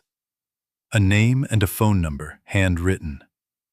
Someone inside Vincent's operation contacted me 4 months ago. She said she had been waiting for someone to ask the right questions. He looked at me. She said she was ready to talk. I looked at the name on the paper. Celinda Marsh. She's been his office manager for 12 years, Marcus said. She knows where everything is. He paused. She said to tell you when you came, and she said you would come, that she was sorry it took this long for someone to show up. The cafe in Metairie was the kind of place that had survived 40 years on the same block by being reliably unremarkable good coffee, adequate food booths along the wall that were deep enough to have a conversation without being overheard by the next table. The lunch crowd had thinned by the time we arrived, and the woman Marcus had described was already there, sitting in the back corner booth with a cup of coffee she had not touched, and her hands folded on the table in the manner of someone who had been practicing stillness for a long time. Celinda Marsh was in her early 50s, with the careful posture of someone who had spent years in a professional environment that rewarded composure and punished anything that looked like weakness. Her clothes were conservative and well chosen. Her hair was neat. Everything about her presented a person who was accustomed to being competent and invisible simultaneously, which is a particular skill that certain jobs require and that not everyone can maintain for 12 years. She looked at me when I sat down across from her. You're Earl Duchamp, she said. Her voice was even measured. You look like James described. You know James, I said. I know of him, she said, from the files. And from what I've overheard in 12 years of sitting outside Vincent Arsenault's office. She looked at her coffee. I know what happened to him. I know what was done, and by whom, and how. And I have known it for most of those 12 years. She looked back up at me. I am sorry it took this long for someone to come and ask. Renata had stayed outside. Noah was in the car. I had made both decisions deliberately. This was a conversation that needed to happen between two people, and Celinda had agreed to it on that basis. Tell me what you know, I said. She told me. She had started working for Vincent in 2012, 2 years after his previous office manager had left, under circumstances she had been told were a mutual decision, and had understood within 6 months to be something else. She had taken the job because it paid well, and because her previous employer had gone out of business, and she had a daughter in her last year of high school and a mortgage that did not care about either of those facts. Within her first year, she had understood the nature of the operation she was supporting. The material substitutions were systematic and ongoing, not limited to the Beaumont Bridge, which had been the largest and most consequential, but present in a pattern of contracts going back to the early 2000s. She had seen the financial records. She had processed the payments to the inspectors who had signed off on incorrect certifications. She had typed the letters that had gone to Renata Solis in 2013, threatening her license. She had told herself for the first several years that she would find a way to leave. She had not left. Her daughter had needed things. The mortgage had not gotten smaller. And Vincent Arsenault was the kind of employer who made departure feel more dangerous than staying, not through explicit threats, but through the steady accumulation of information about what you had done on his behalf. Information that could be presented in ways that made complicity look like initiative. She had stayed, and she had started keeping records. "The night James called," I said. She looked at the table. "I was in the outer office," she said. "I was finishing a budget report that had to be ready the next morning. It was after 8. I thought I was alone in that part of the building." She paused. The door to Vincent's office was not fully closed. I could hear both sides of the conversation because Vincent had his speakerphone on. He did that sometimes when he was moving around the office while he talked. "What did you hear?" "I heard James explain what he had found," she said. "The material specifications, the certification documents, the stamp with both names on it." He was calm. He laid it out clearly. He said he wanted to give Vincent the opportunity to address it before he went to the licensing board. She paused. He said he was giving him the chance because Vincent was family. I looked at the table. "Vincent said he understood," Celinda continued. "He said he appreciated James coming to him directly. He said to give him a week and he would take care of it. He said—" She stopped, and when she continued, her voice was flat, careful a person reading from a document in their memory. "He said that it would be better for everyone if this was resolved quietly, and that he was sure James understood that going public would create problems for a lot of people, including Earl." "He used my name," I said. "He used your name," she said. "He said that if this became a public matter, the certification stamp meant that you would be implicated along with everyone else. He said he was sure James didn't want that." She met my eyes. "James said he hadn't thought about that. He said his voice changed when he said it. He sounded younger suddenly. He said he needed to think." I understood what James had been thinking. He had been 26 years old, and he had just been told that protecting the truth would destroy his father. He had needed a week to figure out whether there was a way to do both things at once, protect me and report the fraud. And Vincent had used that week. 2 days later, I said. 2 days later, Vincent called a man whose name I had seen in the payment records, Celinda said. He told him that the situation had become urgent and needed immediate resolution. He said the young engineer needed to understand that his options had narrowed. She paused. He said these are his exact words because I wrote them down that same evening. He said, "Make it clear that if he does not disappear voluntarily, his father will find out what it costs to raise a son who cannot mind his business." The cafe noise continued around us. The hiss of the espresso machine. A conversation at the counter. The door opening and closing. All of it very far away. "James disappeared the next day," I said. "Yes." I sat with that. Vincent had not just known about the fraud. He had designed the mechanism that had driven James out. He had used me, my name, my potential liability, my existence as a father, as the lever that had moved my son out of his life for 19 years. Every time I had called Vincent to ask if he had heard anything, he had known exactly what he had done to produce the silence I was asking about. "You said you've been keeping records," I said finally. Celinda reached into her bag and set a small device on the table between us. A USB drive, matte black, with a strip of white tape on which she had written dates in small, neat handwriting. 2013 to 2024. 11 years of documentation, she said. Financial records, correspondence, inspection reports, payment authorizations. Everything that crossed my desk that I understood to be relevant. She looked at the drive. And one audio file. She reached into her bag again and produced a small digital recorder, which she set beside the USB drive. 3 weeks ago, she said, Vincent took a call in his office. The door was open. I was at my desk. She looked at me. I have been recording his calls for 4 years. I have always believed that one day someone would come and need to hear what I had collected. I have been waiting for that person to be someone I thought could actually use it. She looked at me steadily. James said you would be that person. She pressed play. The audio quality was clear. The kind that comes from a recorder placed in a room and left there long enough that people forget it might be there. Vincent's voice was immediately recognizable.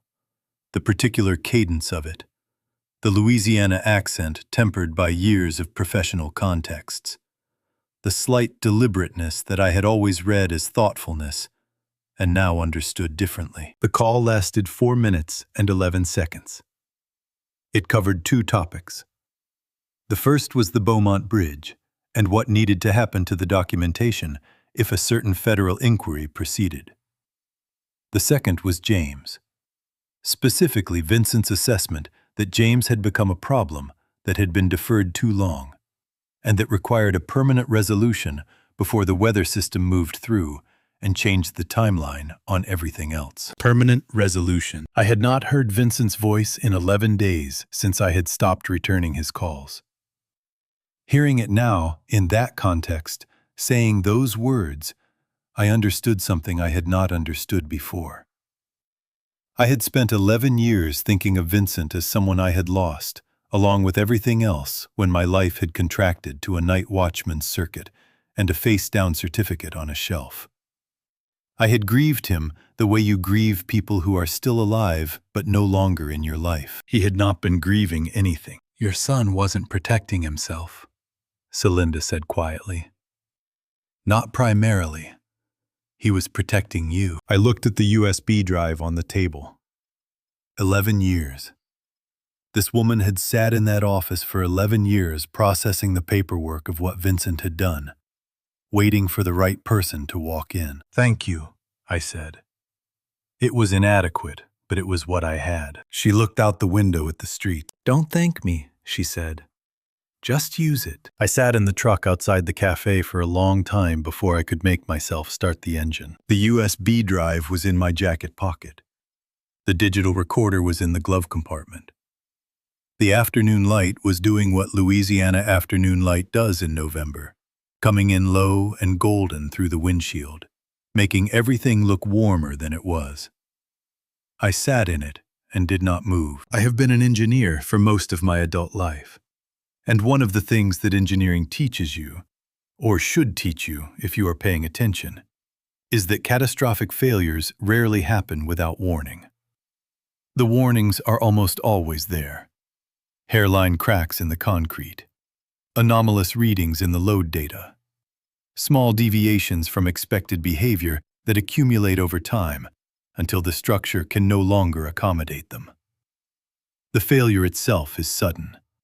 Everything leading to it is slow. I had been accumulating warnings about Vincent for 19 years. Not warnings I had recognized as warnings.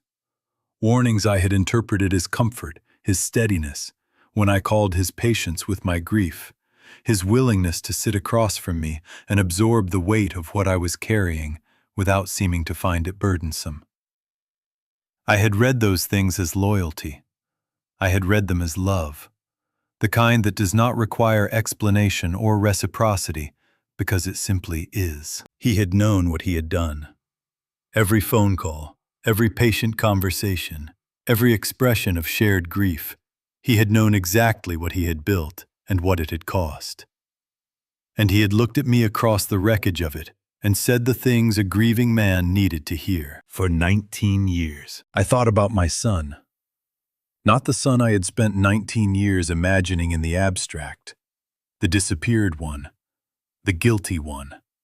The one who had made choices I could not understand and left without saying goodbye.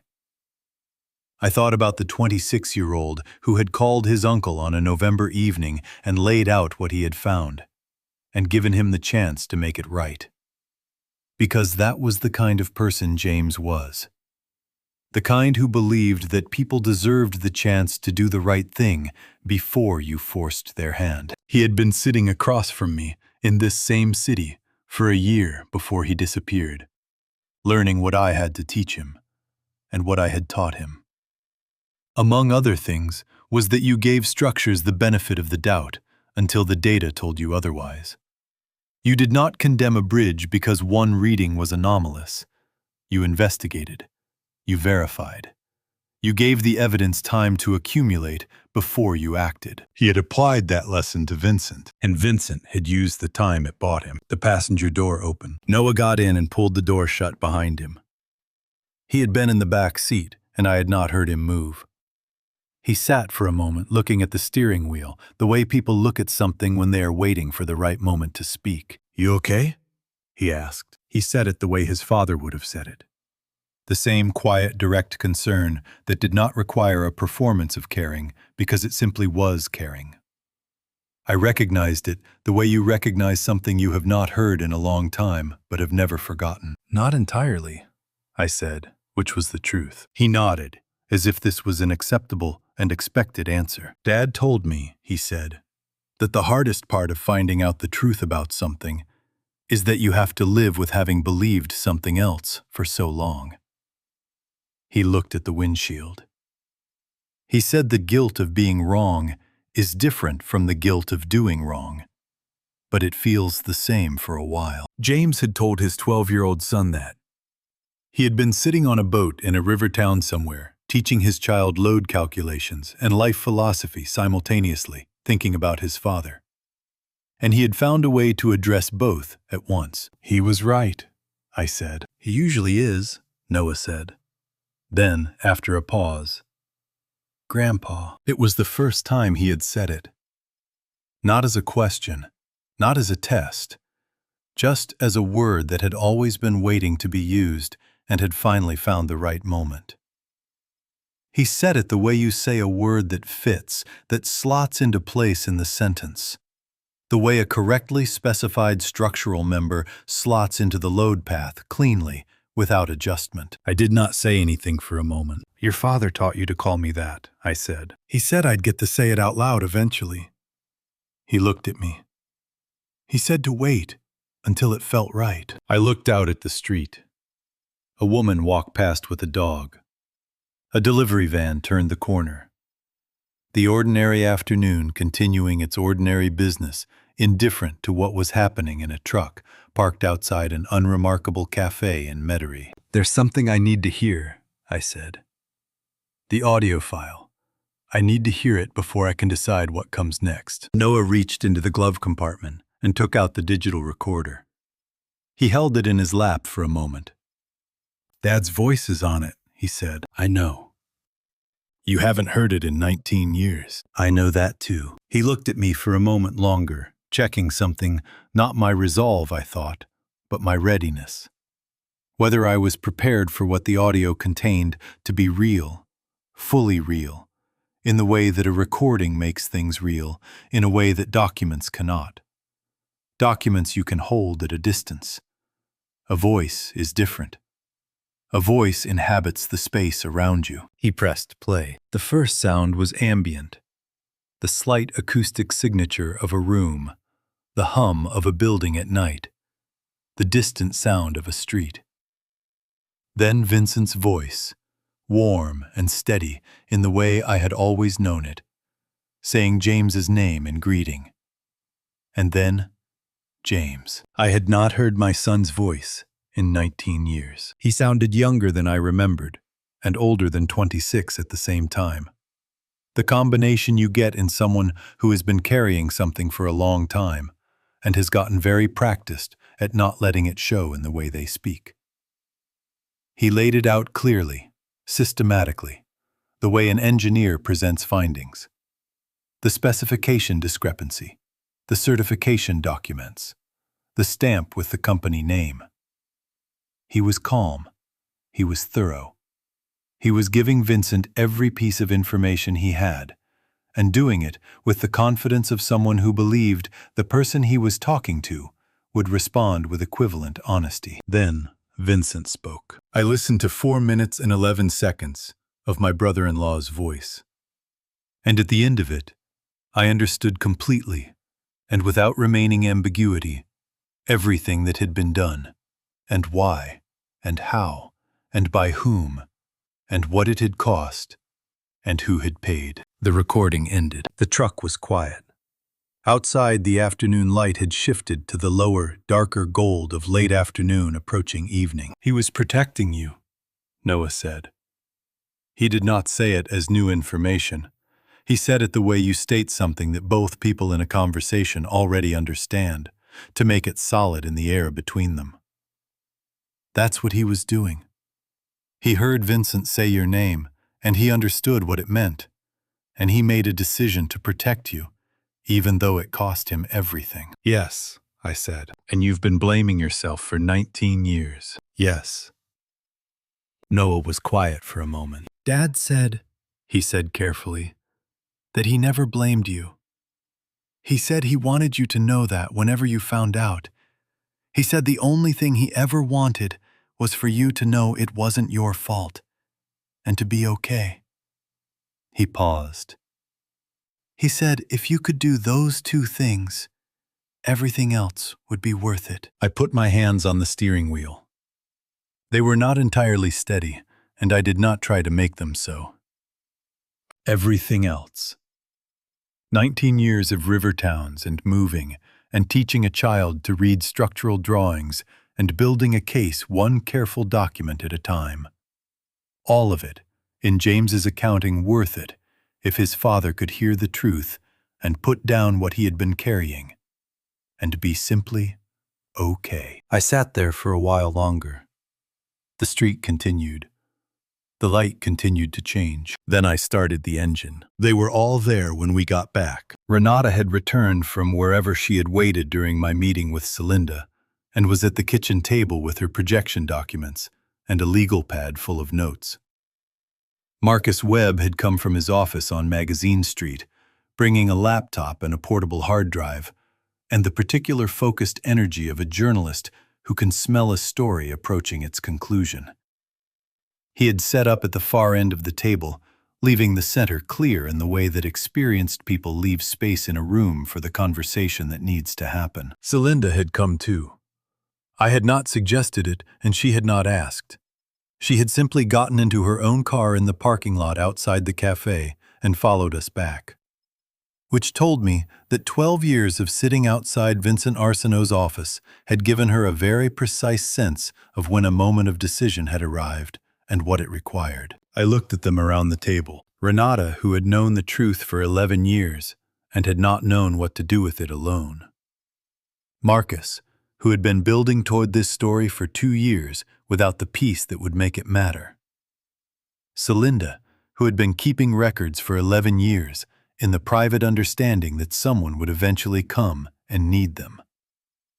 Noah, who had crossed a river in a small boat in November to deliver something his father had spent 19 years preparing. 4 people and a 12-year-old in a small apartment 7 blocks from the Mississippi, with enough evidence between them to bring down a construction empire and close a bridge that 40,000 people crossed every day. I sat down at the head of the table. Here is what we have, I said, and here is what we need to do with it.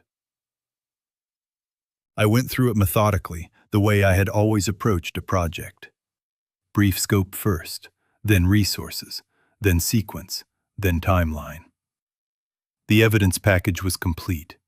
James's original materials, documentation, my analysis of the fraudulent certification reports, Renata's structural assessment and updated projections, the DOT suppression correspondence, James's telephone log, Celinda's 11 years of financial records, and the audio recording of Vincent ordering a permanent resolution.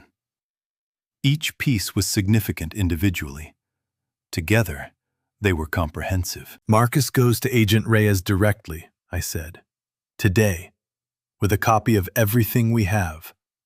Her case on the financial fraud side needs our structural evidence to reach criminal endangerment. Our structural case needs her federal authority to force the bridge closure over Vincent's DOT contacts. Marcus nodded. He was already making notes. Renata contacts your FHWA connection in Atlanta simultaneously, I said. Not after Marcus goes to Reyes at the same time. The Federal Highway Administration needs to issue an independent bridge closure order that does not route through the Louisiana DOT regional office. I looked at her. Can your contact move on an emergency basis? If I tell him what I have, yes, Renata said. He has emergency closure authority for imminent structural safety concerns. My updated projections, combined with your field observations from this morning, should be sufficient. She paused. I'll need to certify the projections formally before I send them. That takes a few hours. Do it tonight, I said. She made a note without comment. Celinda, I said. She looked at me across the table, composed and steady. The financial records on the USB. Marcus needs a chain of custody document for them to be admissible. Can you provide an affidavit attesting to how they were collected and maintained? I can, she said. I anticipated this. I had a lawyer draft a template 2 years ago. She reached into her bag and produced a folder. I only needed the date and the recipient. I had not expected that. It showed on my face. I told you, she said simply. I have been waiting. I turned to Noah. He was sitting at the corner of the table, his pad of paper in front of him, a pencil in his hand. He looked back at me with those steady eyes that had his father in them and something of his own as well. The particular quality of someone who has been part of a plan for a long time and is watching it approach the moment it was designed for. Your father's documentation, I said. The complete package in the leather tube. I need an inventory of everything in it, so Marcus and Reyes have a full picture of what James compiled. Noah turned his pad toward me. He had already written the inventory. Every document dated and described in the same careful notational style his father had taught him. 14 pages of material spanning 19 years of collection. I looked at it for a moment. When did you write this? I asked. On the boat, he said. Before I came to find you. Dad said to have it ready. Of course he had. I reached into the tube and found the original design drawings and unrolled them on the center of the table. The paper was cold and slightly stiff, but intact. The lines as precise as the day James had drawn them. The title block in the lower right corner showed the project number, the date, the scale, and 2 sets of initials side by side in the engineer of record field, E.D. and J.D. Earl Duchamp and James Duchamp. The only project we had ever signed together as co-engineers of record. I had been the senior engineer, and he had been 24, and I had added his initials to the title block because the structural calculations for the east span were his work, and he deserved to have his name on them. I had thought at the time that there would be many more projects with both our names on them. Marcus was looking at the drawings from across the table. Those are the originals, he said. It was not quite a question. The originals, I said, showing what the bridge was designed to be. I set the material specification sheet beside them. And this is what it was built with instead. The room was quiet for a moment, everyone looking at the gap between those 2 documents. The gap that 40,000 people drove across every day without knowing it existed. Noah spoke. Dad kept the originals because he said they were proof of intent, he said. He said the people who changed the materials were counting on the originals being lost or inaccessible. He said as long as the originals existed, the substitution could be proven. He looked at the drawings. He said these drawings are what the bridge was supposed to be. He said protecting them was protecting the truth of what should have been. I looked at my initials beside James's in the title block. We had stood on this bridge together the day it was finished, and he had put his hand on the railing and said he thought it was going to last. He had been right about what it should have been. He had been right about every number he had put on those drawings. He had been 24 years old, and he had been completely right. And someone had taken his work and built something lesser with it, and then destroyed his life to keep that fact hidden. Celinda's phone buzzed on the table beside her. She looked at the screen. Something moved across her face, a rapid, controlled response that I had learned to read in people who have been managing difficult situations for a long time. She set the phone face down. "Vincent," she said. Her voice was even. "He wants me to come into the office. He says there's something urgent he needs to discuss." She looked at me. "He knows." The room went very still. "How much time do we have?" Marcus asked. I looked at the drawings on the table. The title block, the 2 sets of initials, the specifications that showed what this bridge had been designed to be before someone decided that the right material was too expensive and the wrong engineer was too inconvenient. "Tonight," I said. "We have tonight." They left at different times and for different reasons. Celinda left first to go back to her apartment and collect what she needed, before Vincent could do anything to make that more complicated.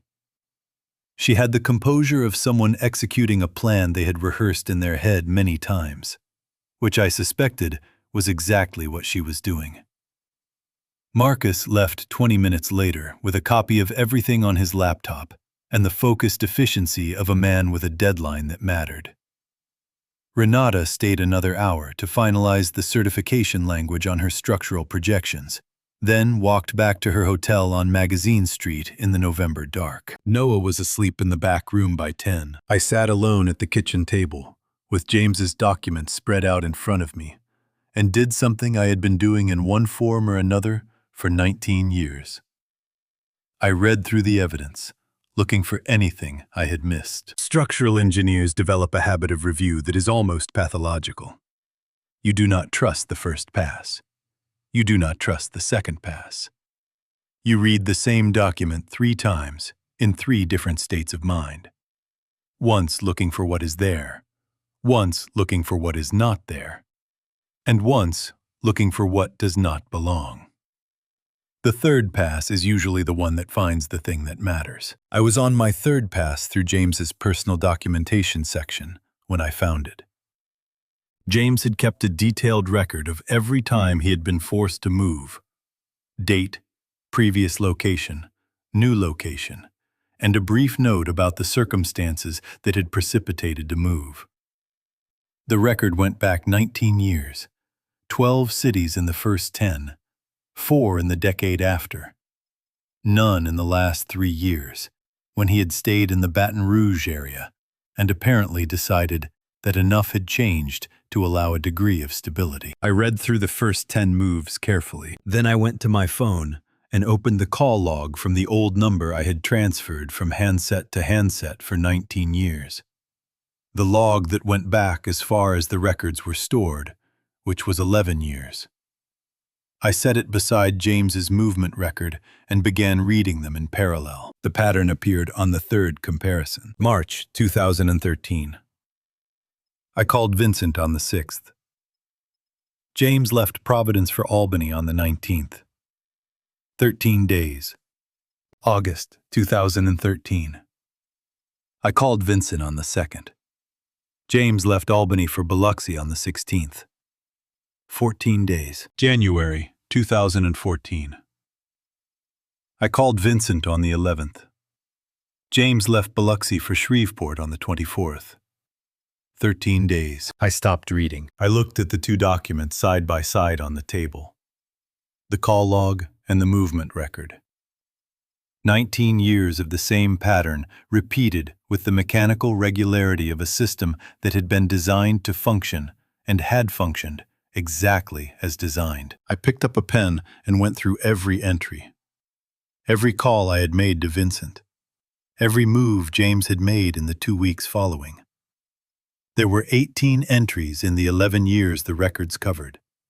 18 times I had called Vincent to ask if he had heard anything, to maintain the connection, to feel less alone in the particular silence of not knowing where my son was. And in the 2 weeks following each of those calls, James had packed whatever life he had built and moved on. 18 times. The worst betrayals are not the ones that happen to you. They're the ones you participate in without knowing. I had been telling Vincent where to look for James every time I called to say I hadn't found him. Every expression of grief and confusion, every update on my own movements and state of mind, every piece of information I had shared in the natural course of a conversation with someone I trusted. All of it had been material that Vincent had used to narrow the geography of James's life. He had not needed to know where James was. He had only needed to know what I knew and didn't know. What I had tried and hadn't tried. What leads I was following and where they were taking me. From that, he could deduce where James wasn't. And from where James wasn't combined with other information, he could deduce the territory that remained. I had given him a map. Every phone call, a new coordinate. 18 times in 11 years, I had narrowed the search area for my own son and handed the result to the man who was conducting it. I set down the pen. The room was very quiet. Outside, the city had reached the hour when even New Orleans runs low on noise. The late bars not yet closing, but the streets between them empty. The river traffic reduced to a single slow barge whose running lights I could see from the window above the kitchen sink. I watched the lights move south and thought about the distance between what I had believed I was doing and what I had actually been doing, and how those two things could coexist in the same actions for 11 years without either one being visible. I had called Vincent to maintain a connection with my grief because it was a connection to James. I had told myself that the calls helped me, that they kept the door open, that as long as Vincent and I were in contact, the possibility of hearing something real remained alive. Every call had been closing a door I thought I was keeping open. I put my hands flat on the table and looked at them. The hands that had built the Beaumont Bridge. The hands that had checked James's drawings and found them correct every time. The hands that had dialed Vincent's number 18 times in 11 years and delivered my son to the attention of the man who was hunting him. I had hunted my own son, not with intent, not with knowledge, but with the most dangerous instrument available to any hunter.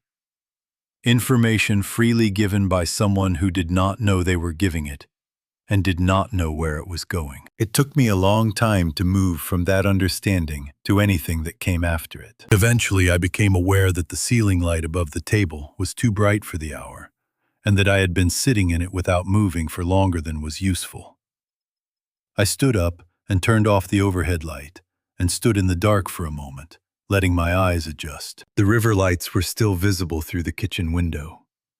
The barge had passed, replaced by nothing except the current itself, which the city lights caught in small moving reflections on the surface of the water. Renata had said in the truck that Vincent had hunted James and that I had loved him.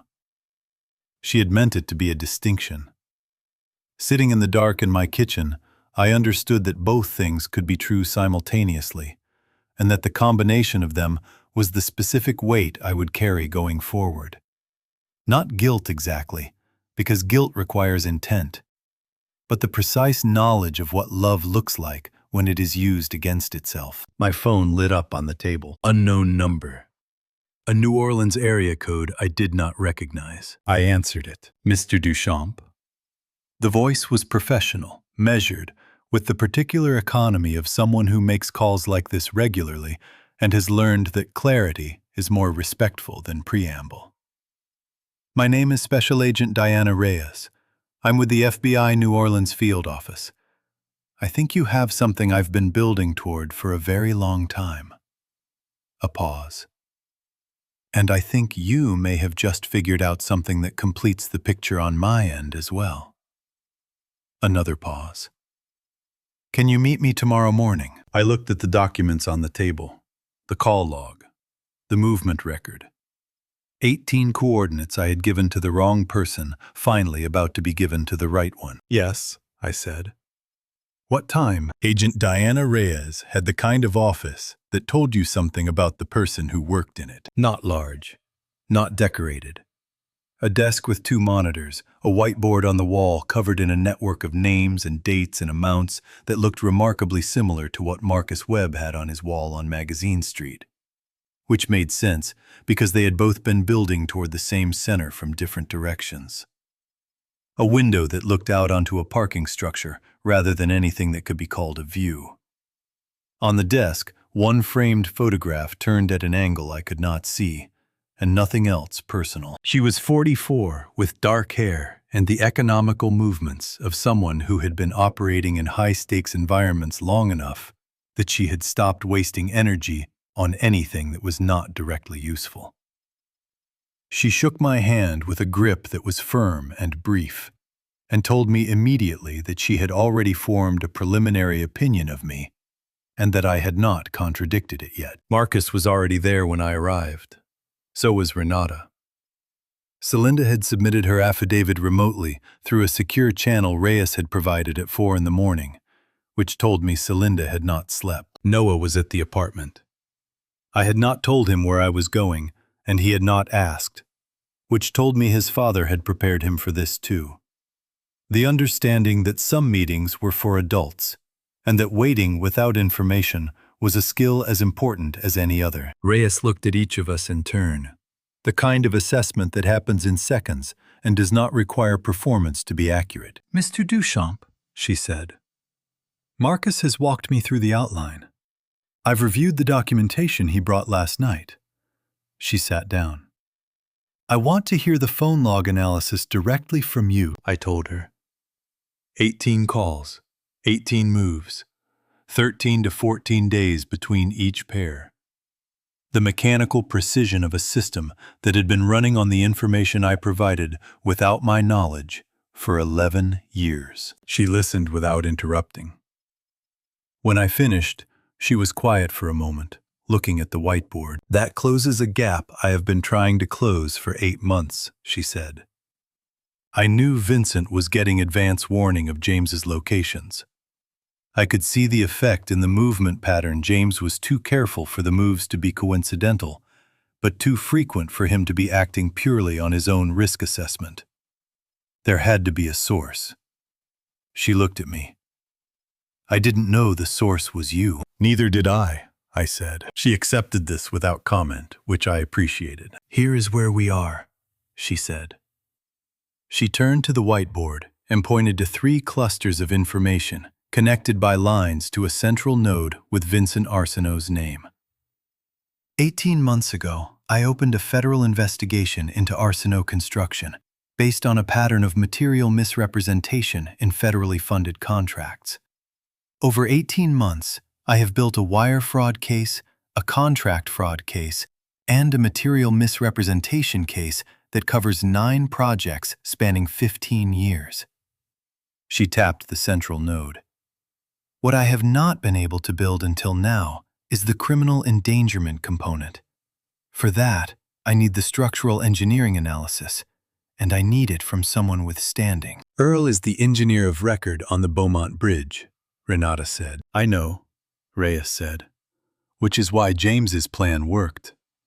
She looked at me directly. "Your name on those drawings is the thing that makes this impossible to dismiss.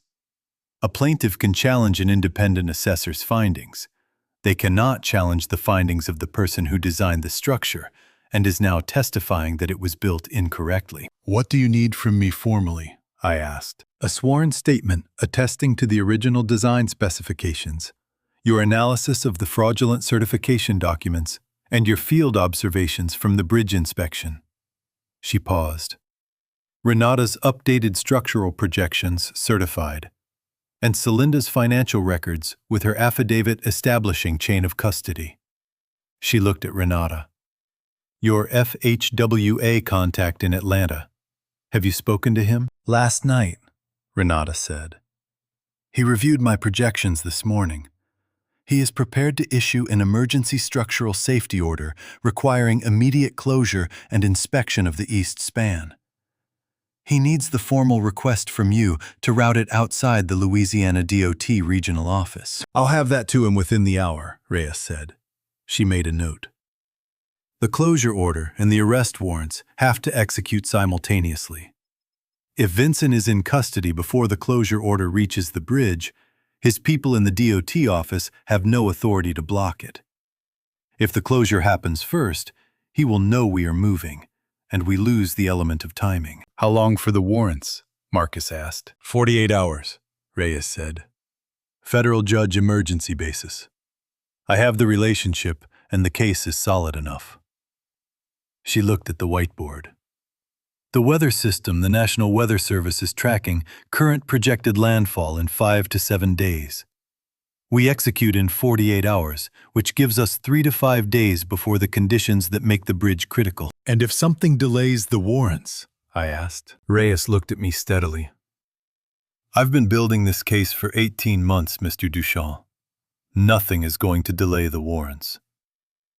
She said it without bravado, just as an accurate statement of her assessment of the situation. I have wire fraud on 15 years of contracts. I have Celinda's audio recording of Vincent ordering criminal action against a witness. I have your structural analysis establishing criminal endangerment on a structure used by 40,000 people daily. She paused.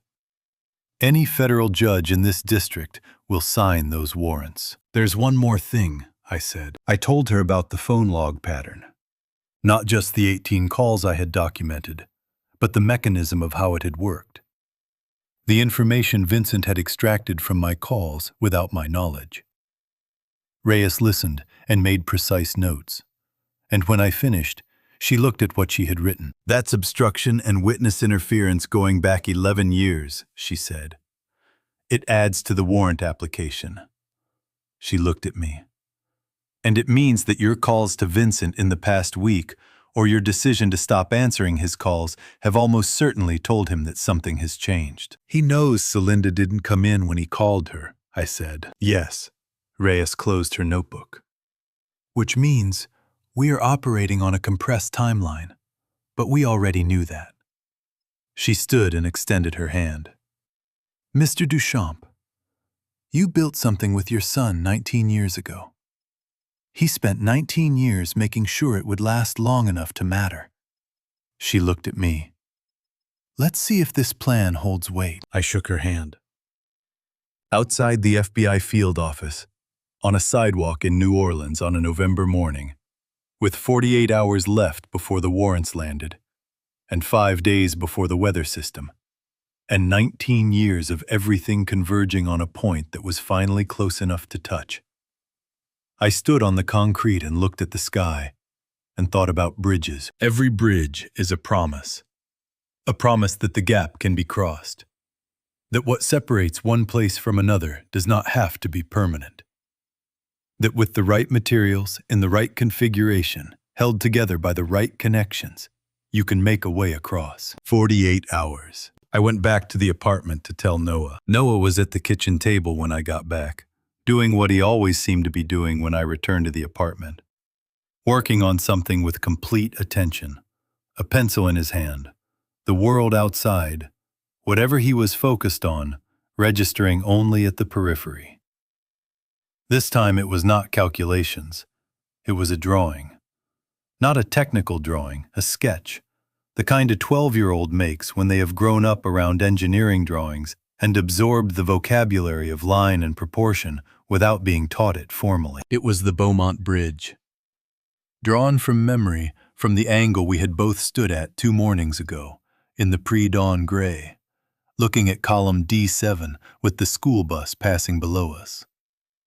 He had gotten the proportions right in the way that people get proportions right when they have looked at something carefully rather than casually. The towers were slightly taller than they needed to be, which was the one place his memory had compressed the geometry. But the rhythm of the support columns along the east span was accurate, and the slight curve of the deck as it approached the east abutment was exact. I stood in the doorway for a moment before he noticed me. He looked up, looked at my face, read something there that told him how the meeting had gone without requiring me to say it. "Tomorrow," he said. "Tomorrow morning," I said. "Early." He nodded and set down the pencil and folded his hands on the table, which was the gesture I had come to recognize as his version of being ready to listen. I made 2 cups of tea, the only thing in the cabinet besides coffee, left over from a box someone had given me years ago that I had never finished, and sat down across from him. Outside the window, the November night had settled into the particular stillness that comes after 10 o'clock in this part of the city, when the restaurants have cleared their last tables, and the streets between them have gone quiet, and the river sounds come through more clearly than they do during the day. I picked up the original drawings from where I had left them rolled at the end of the table, and unrolled them flat, weighting the corners with the teacups and my phone and a book that happened to be within reach. The drawings looked different at night, under the kitchen light, than they had looked spread across the conference table at the FBI field office. They looked like what they were, not evidence, not documentation, but the record of a specific time and place and set of decisions made by specific people who had cared about getting it right. "I want to tell you something about the night we finished these," I said. Noah looked at the drawings. "Okay," he said. "Your father was 24 years old," I said. He had been with the company for 2 years. He was good, better than most engineers I had worked with at that age. Better in some ways than people I had worked with at any age. But this was the first project where I gave him primary responsibility for a major structural component. I smoothed the drawing flat with one hand. The east span load calculations. He worked on them for 6 weeks. I found column D7 on the elevation view and pointed to it. "This column," I said. "The primary load-bearing member at the critical node in the east span load path." He had calculated it correctly 3 times, and he knew it was correct, and he still wasn't satisfied. I looked at the drawing. He stayed in the office 3 nights in a row going over it. I told him to go home. He told me he would when he was finished. I paused. I came in on the 4th morning and found him at his desk with the complete recalculation done by hand, starting from first principles, no computer. 3 drafting pages of work to arrive at the same answer he had already had. Noah was watching me. I asked him why he had done it again, I said. He said... I stopped.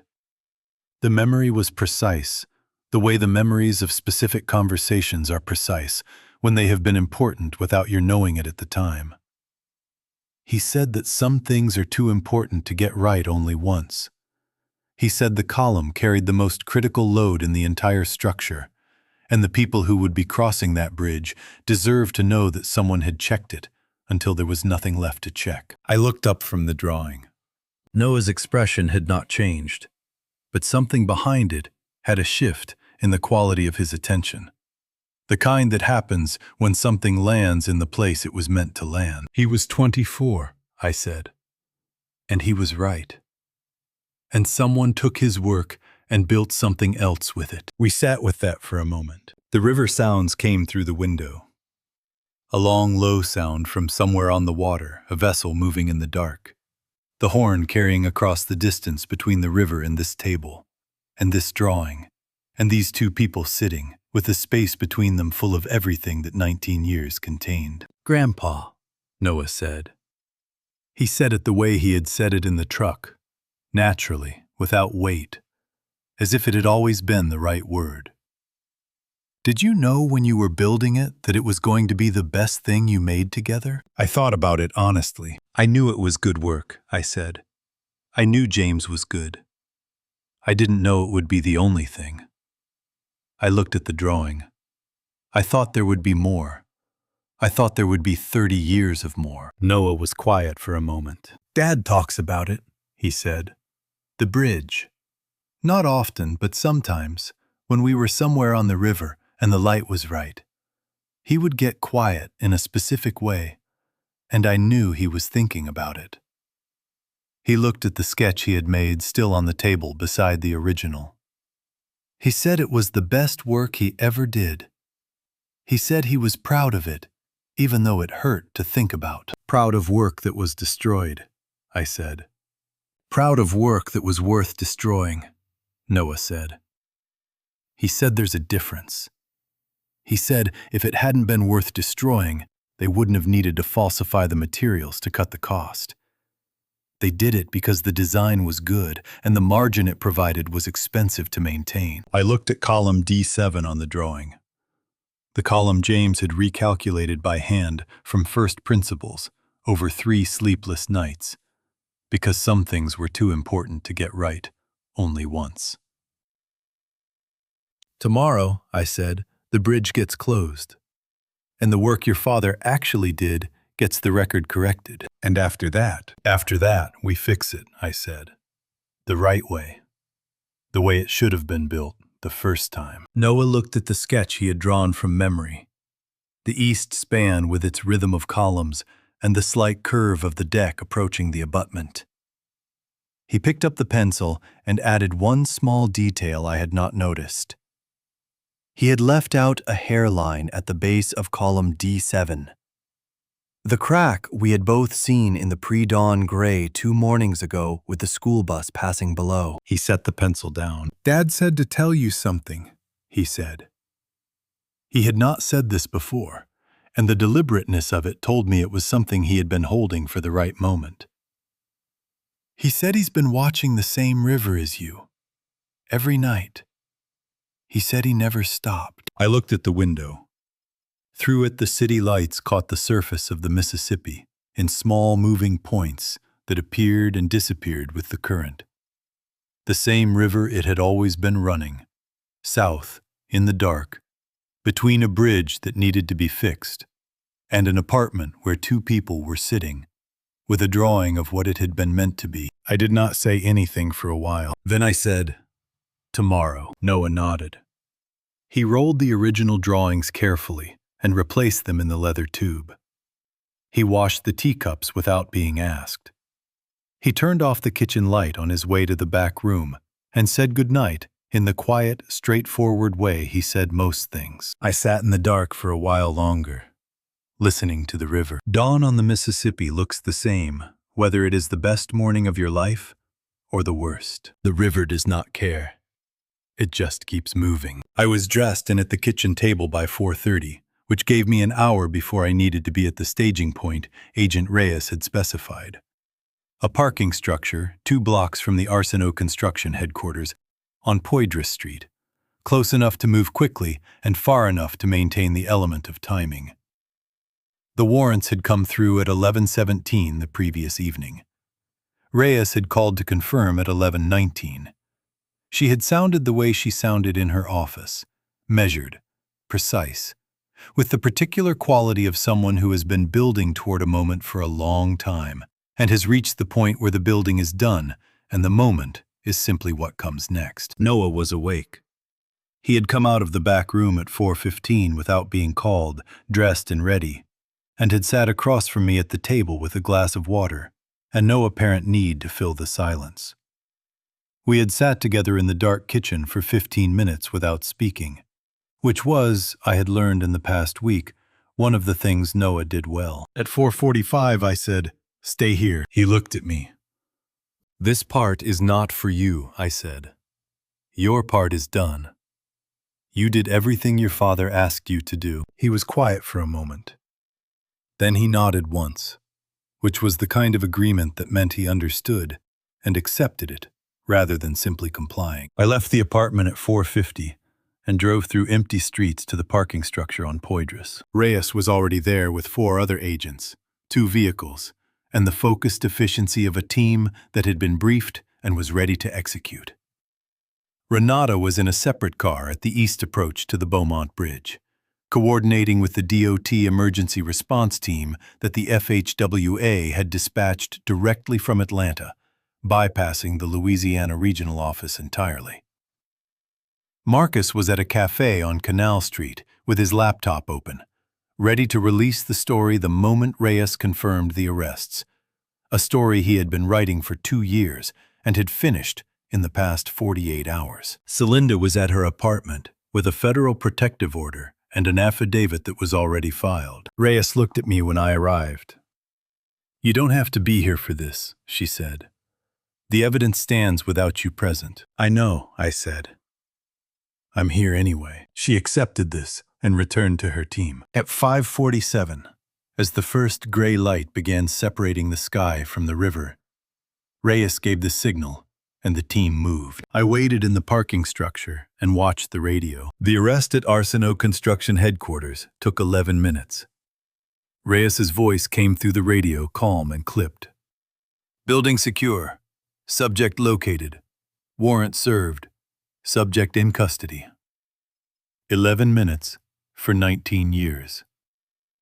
The arithmetic of justice is rarely satisfying, but it is usually precise. At the same moment, 6:02, the exact time Reyes had coordinated with the FHWA team, the Beaumont Bridge East approach was closed. Not by Louisiana DOT, by Federal Highway Emergency Order, executed by the FHWA team with authority that did not pass through any channel Vincent Arsenault had access to. The barriers went up on both approaches simultaneously. The bridge that 40,000 people crossed every day went quiet. Reyes came back to the parking structure at 6:15. She looked at me with the expression of a person who has completed a significant piece of work and is already thinking about the next one. "He's in custody," she said. "Clean arrest. His lawyers will have him in front of a magistrate by 9. She paused. "I'm going to the bridge. The DOT team is running a preliminary structural assessment. I thought you might want to be there." I wanted to be there. We drove to the Beaumont Bridge in convoy, east through streets that were beginning to wake up, past the early delivery trucks and the first commuters who were discovering that the bridge they had planned to cross this morning was not available to them. The barriers redirecting traffic were already creating the particular confusion of a city encountering an unexpected change to its geography. The east approach was controlled by the FHWA team, 4 engineers in orange vests, a structural assessment vehicle, and equipment I recognized from the kind of bridge inspection work I had done 30 years ago. Renata was with them, in her own orange vest, looking at a tablet that showed the preliminary sensor readings from the monitoring equipment they had attached to column D7 in the past hour. She looked at me when I came through the barrier. "The sensors confirm what we expected," she said. She held the tablet so I could see the screen. "D7 is showing stress concentration at the base joint, consistent with material fatigue beyond the design parameters." She paused. "The crack you photographed yesterday morning has propagated by approximately 2 millimeters since the photo was taken.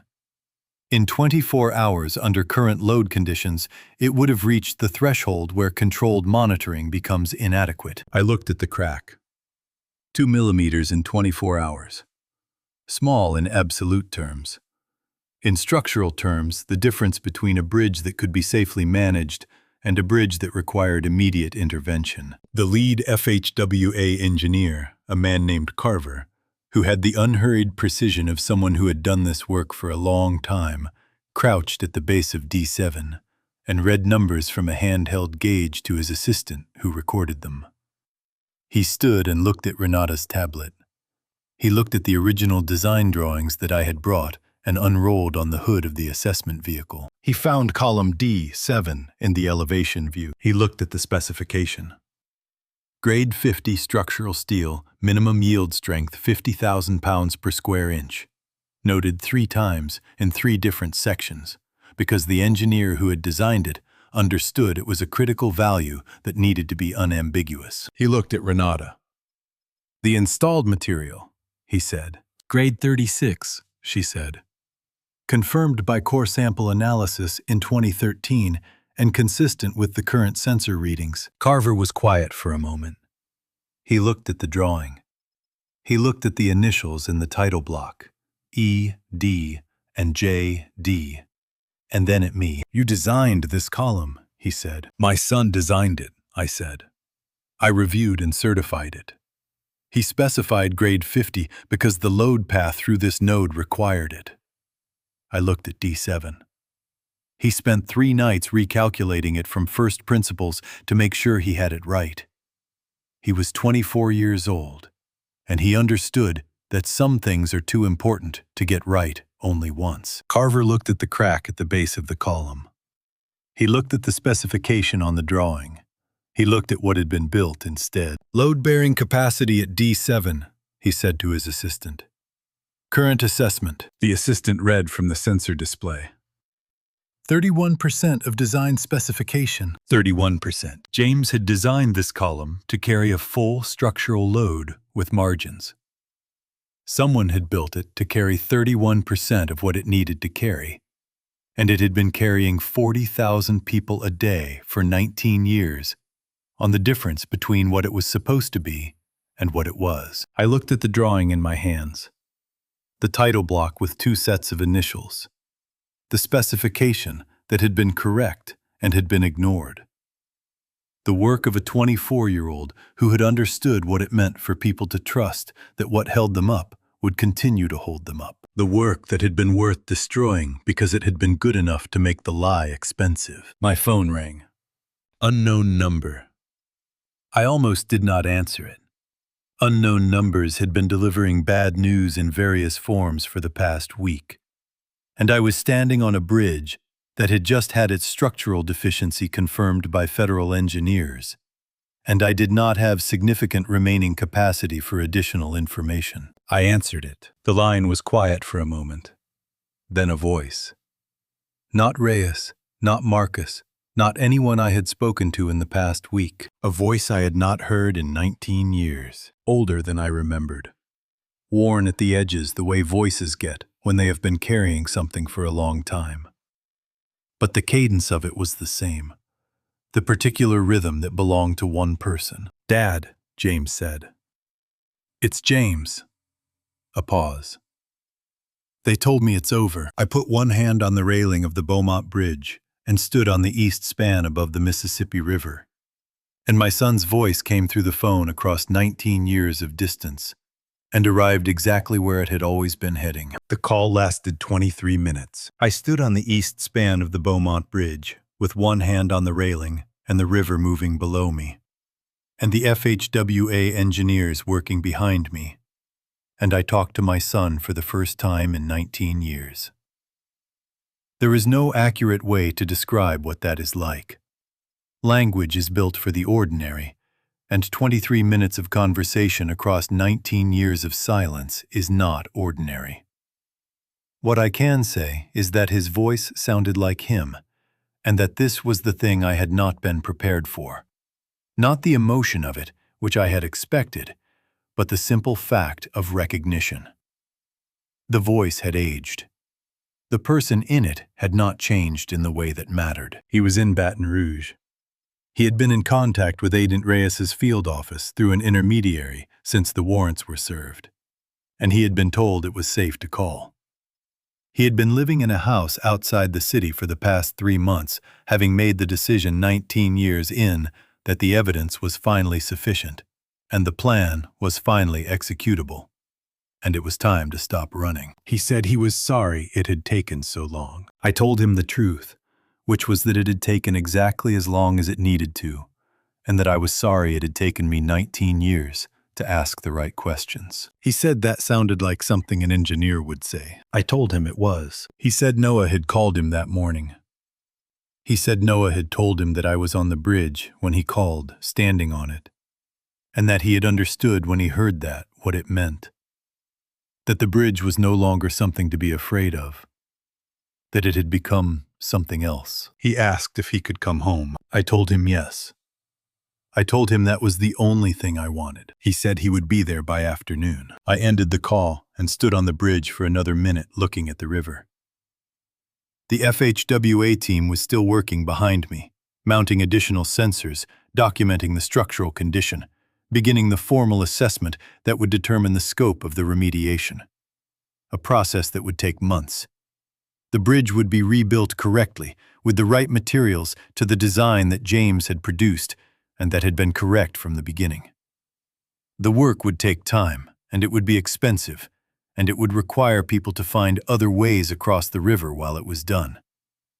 But it would be done, and when it was finished, the structure would be what it had always been meant to be. I rolled the original drawings and put them back in the leather tube. Then I drove home. Noah was at the kitchen table when I came through the door, in the same place he always seemed to be, pencil in hand, paper in front of him, completely absorbed.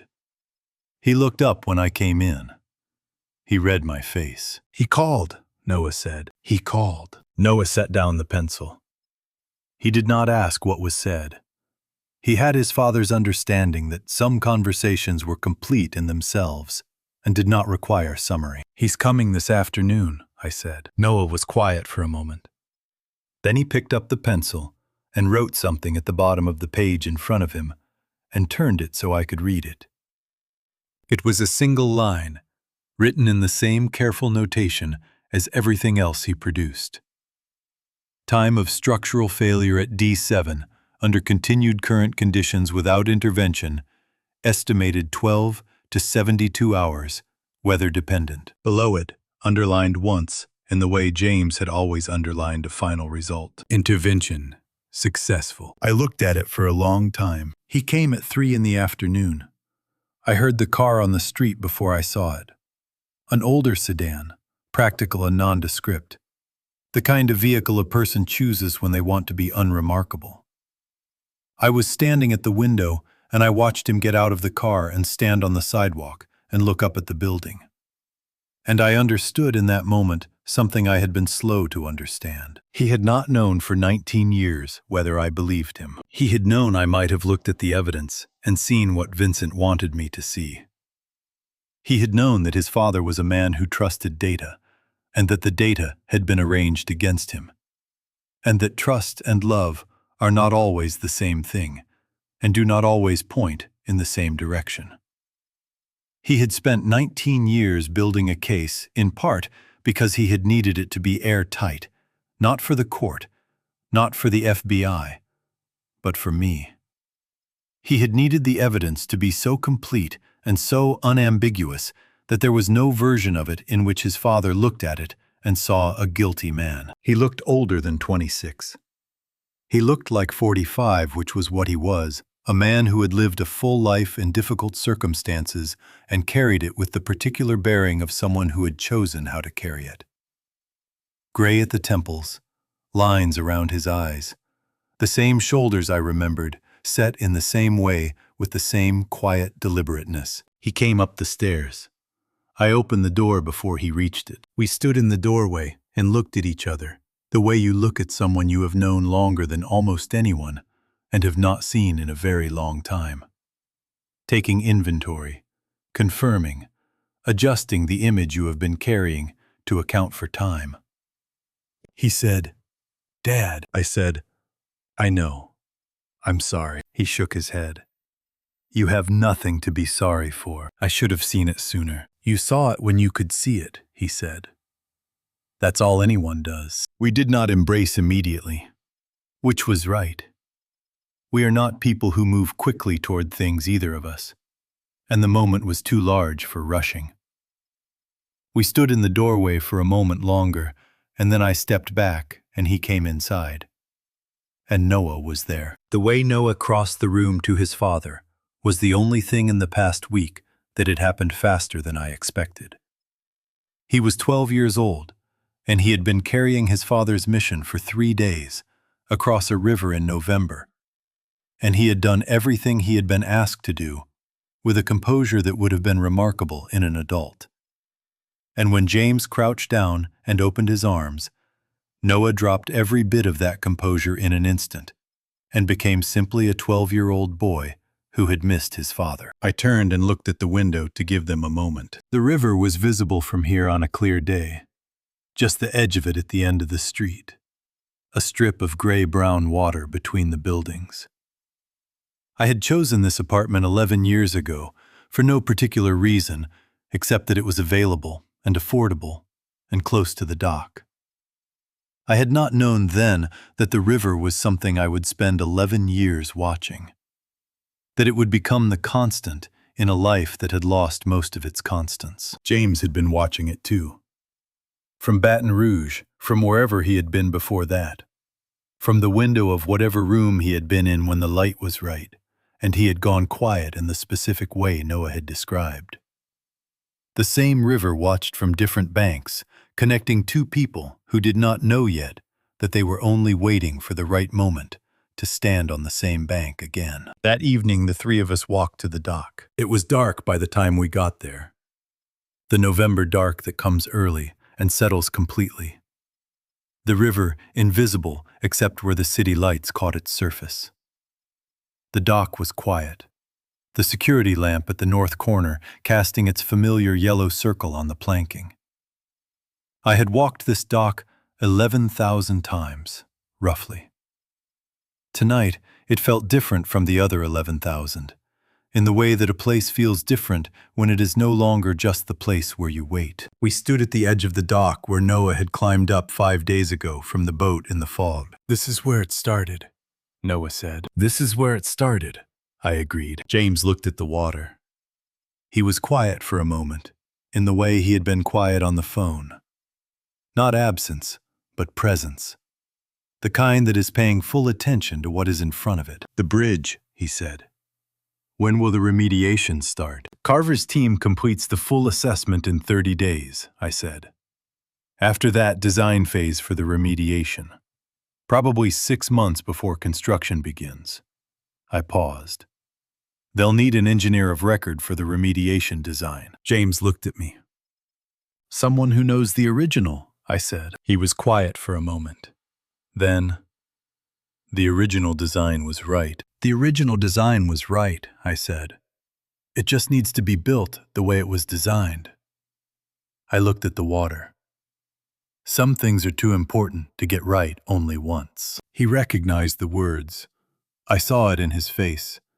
He had said them to me 20 years ago at a drawing table on Poydras Street at 24 years old, explaining why he was going to spend 3 sleepless nights recalculating a structural column that he had already calculated correctly. I had remembered them all this time.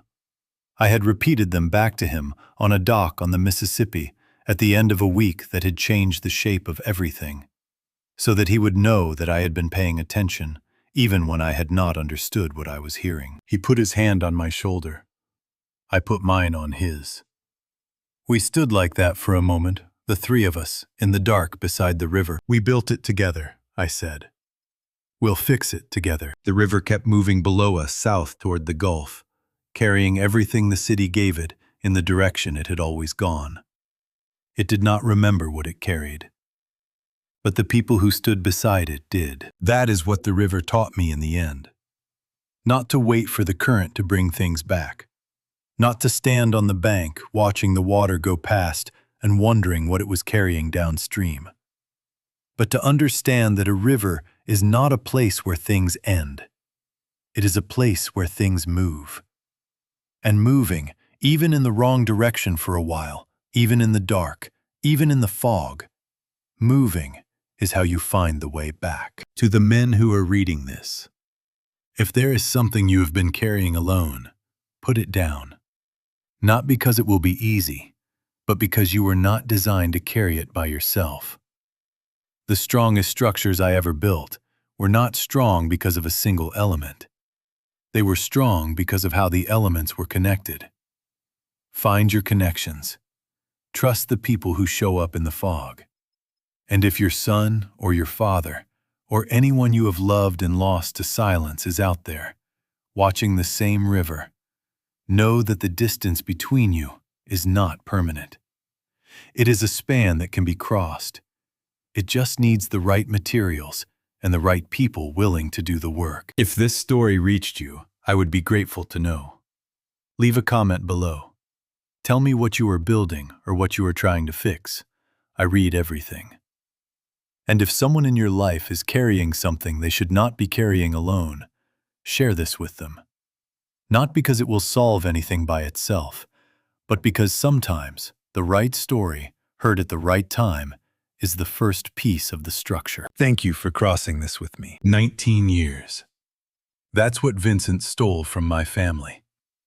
But standing on that dock, with my son on one side and my grandson on the other, I finally understood something he never will. You can forge a signature. You can bury a report. You can even make a man disappear. But you cannot break what was built right. And what James and I built as engineers, as father and son, held. Through 19 years of silence and fog, it held. So before you go do one last thing for an old engineer, you already know I read every comment. So along with what you're building or fixing, tell me where in the world you're listening from tonight. It reminds me how far these stories can travel. If this one held you all the way to the end, press that like button. It costs you nothing, and it tells me stories like this still matter. And if this is your first night here, subscribe and turn on the bell, because there's always another story waiting on this channel. Another man the world wrote off, and another truth that refused to stay buried. Until then, watch your river. Trust the people who show up in the fog. And never, ever carry it alone. Good night, my friend. I'll see you in the next one.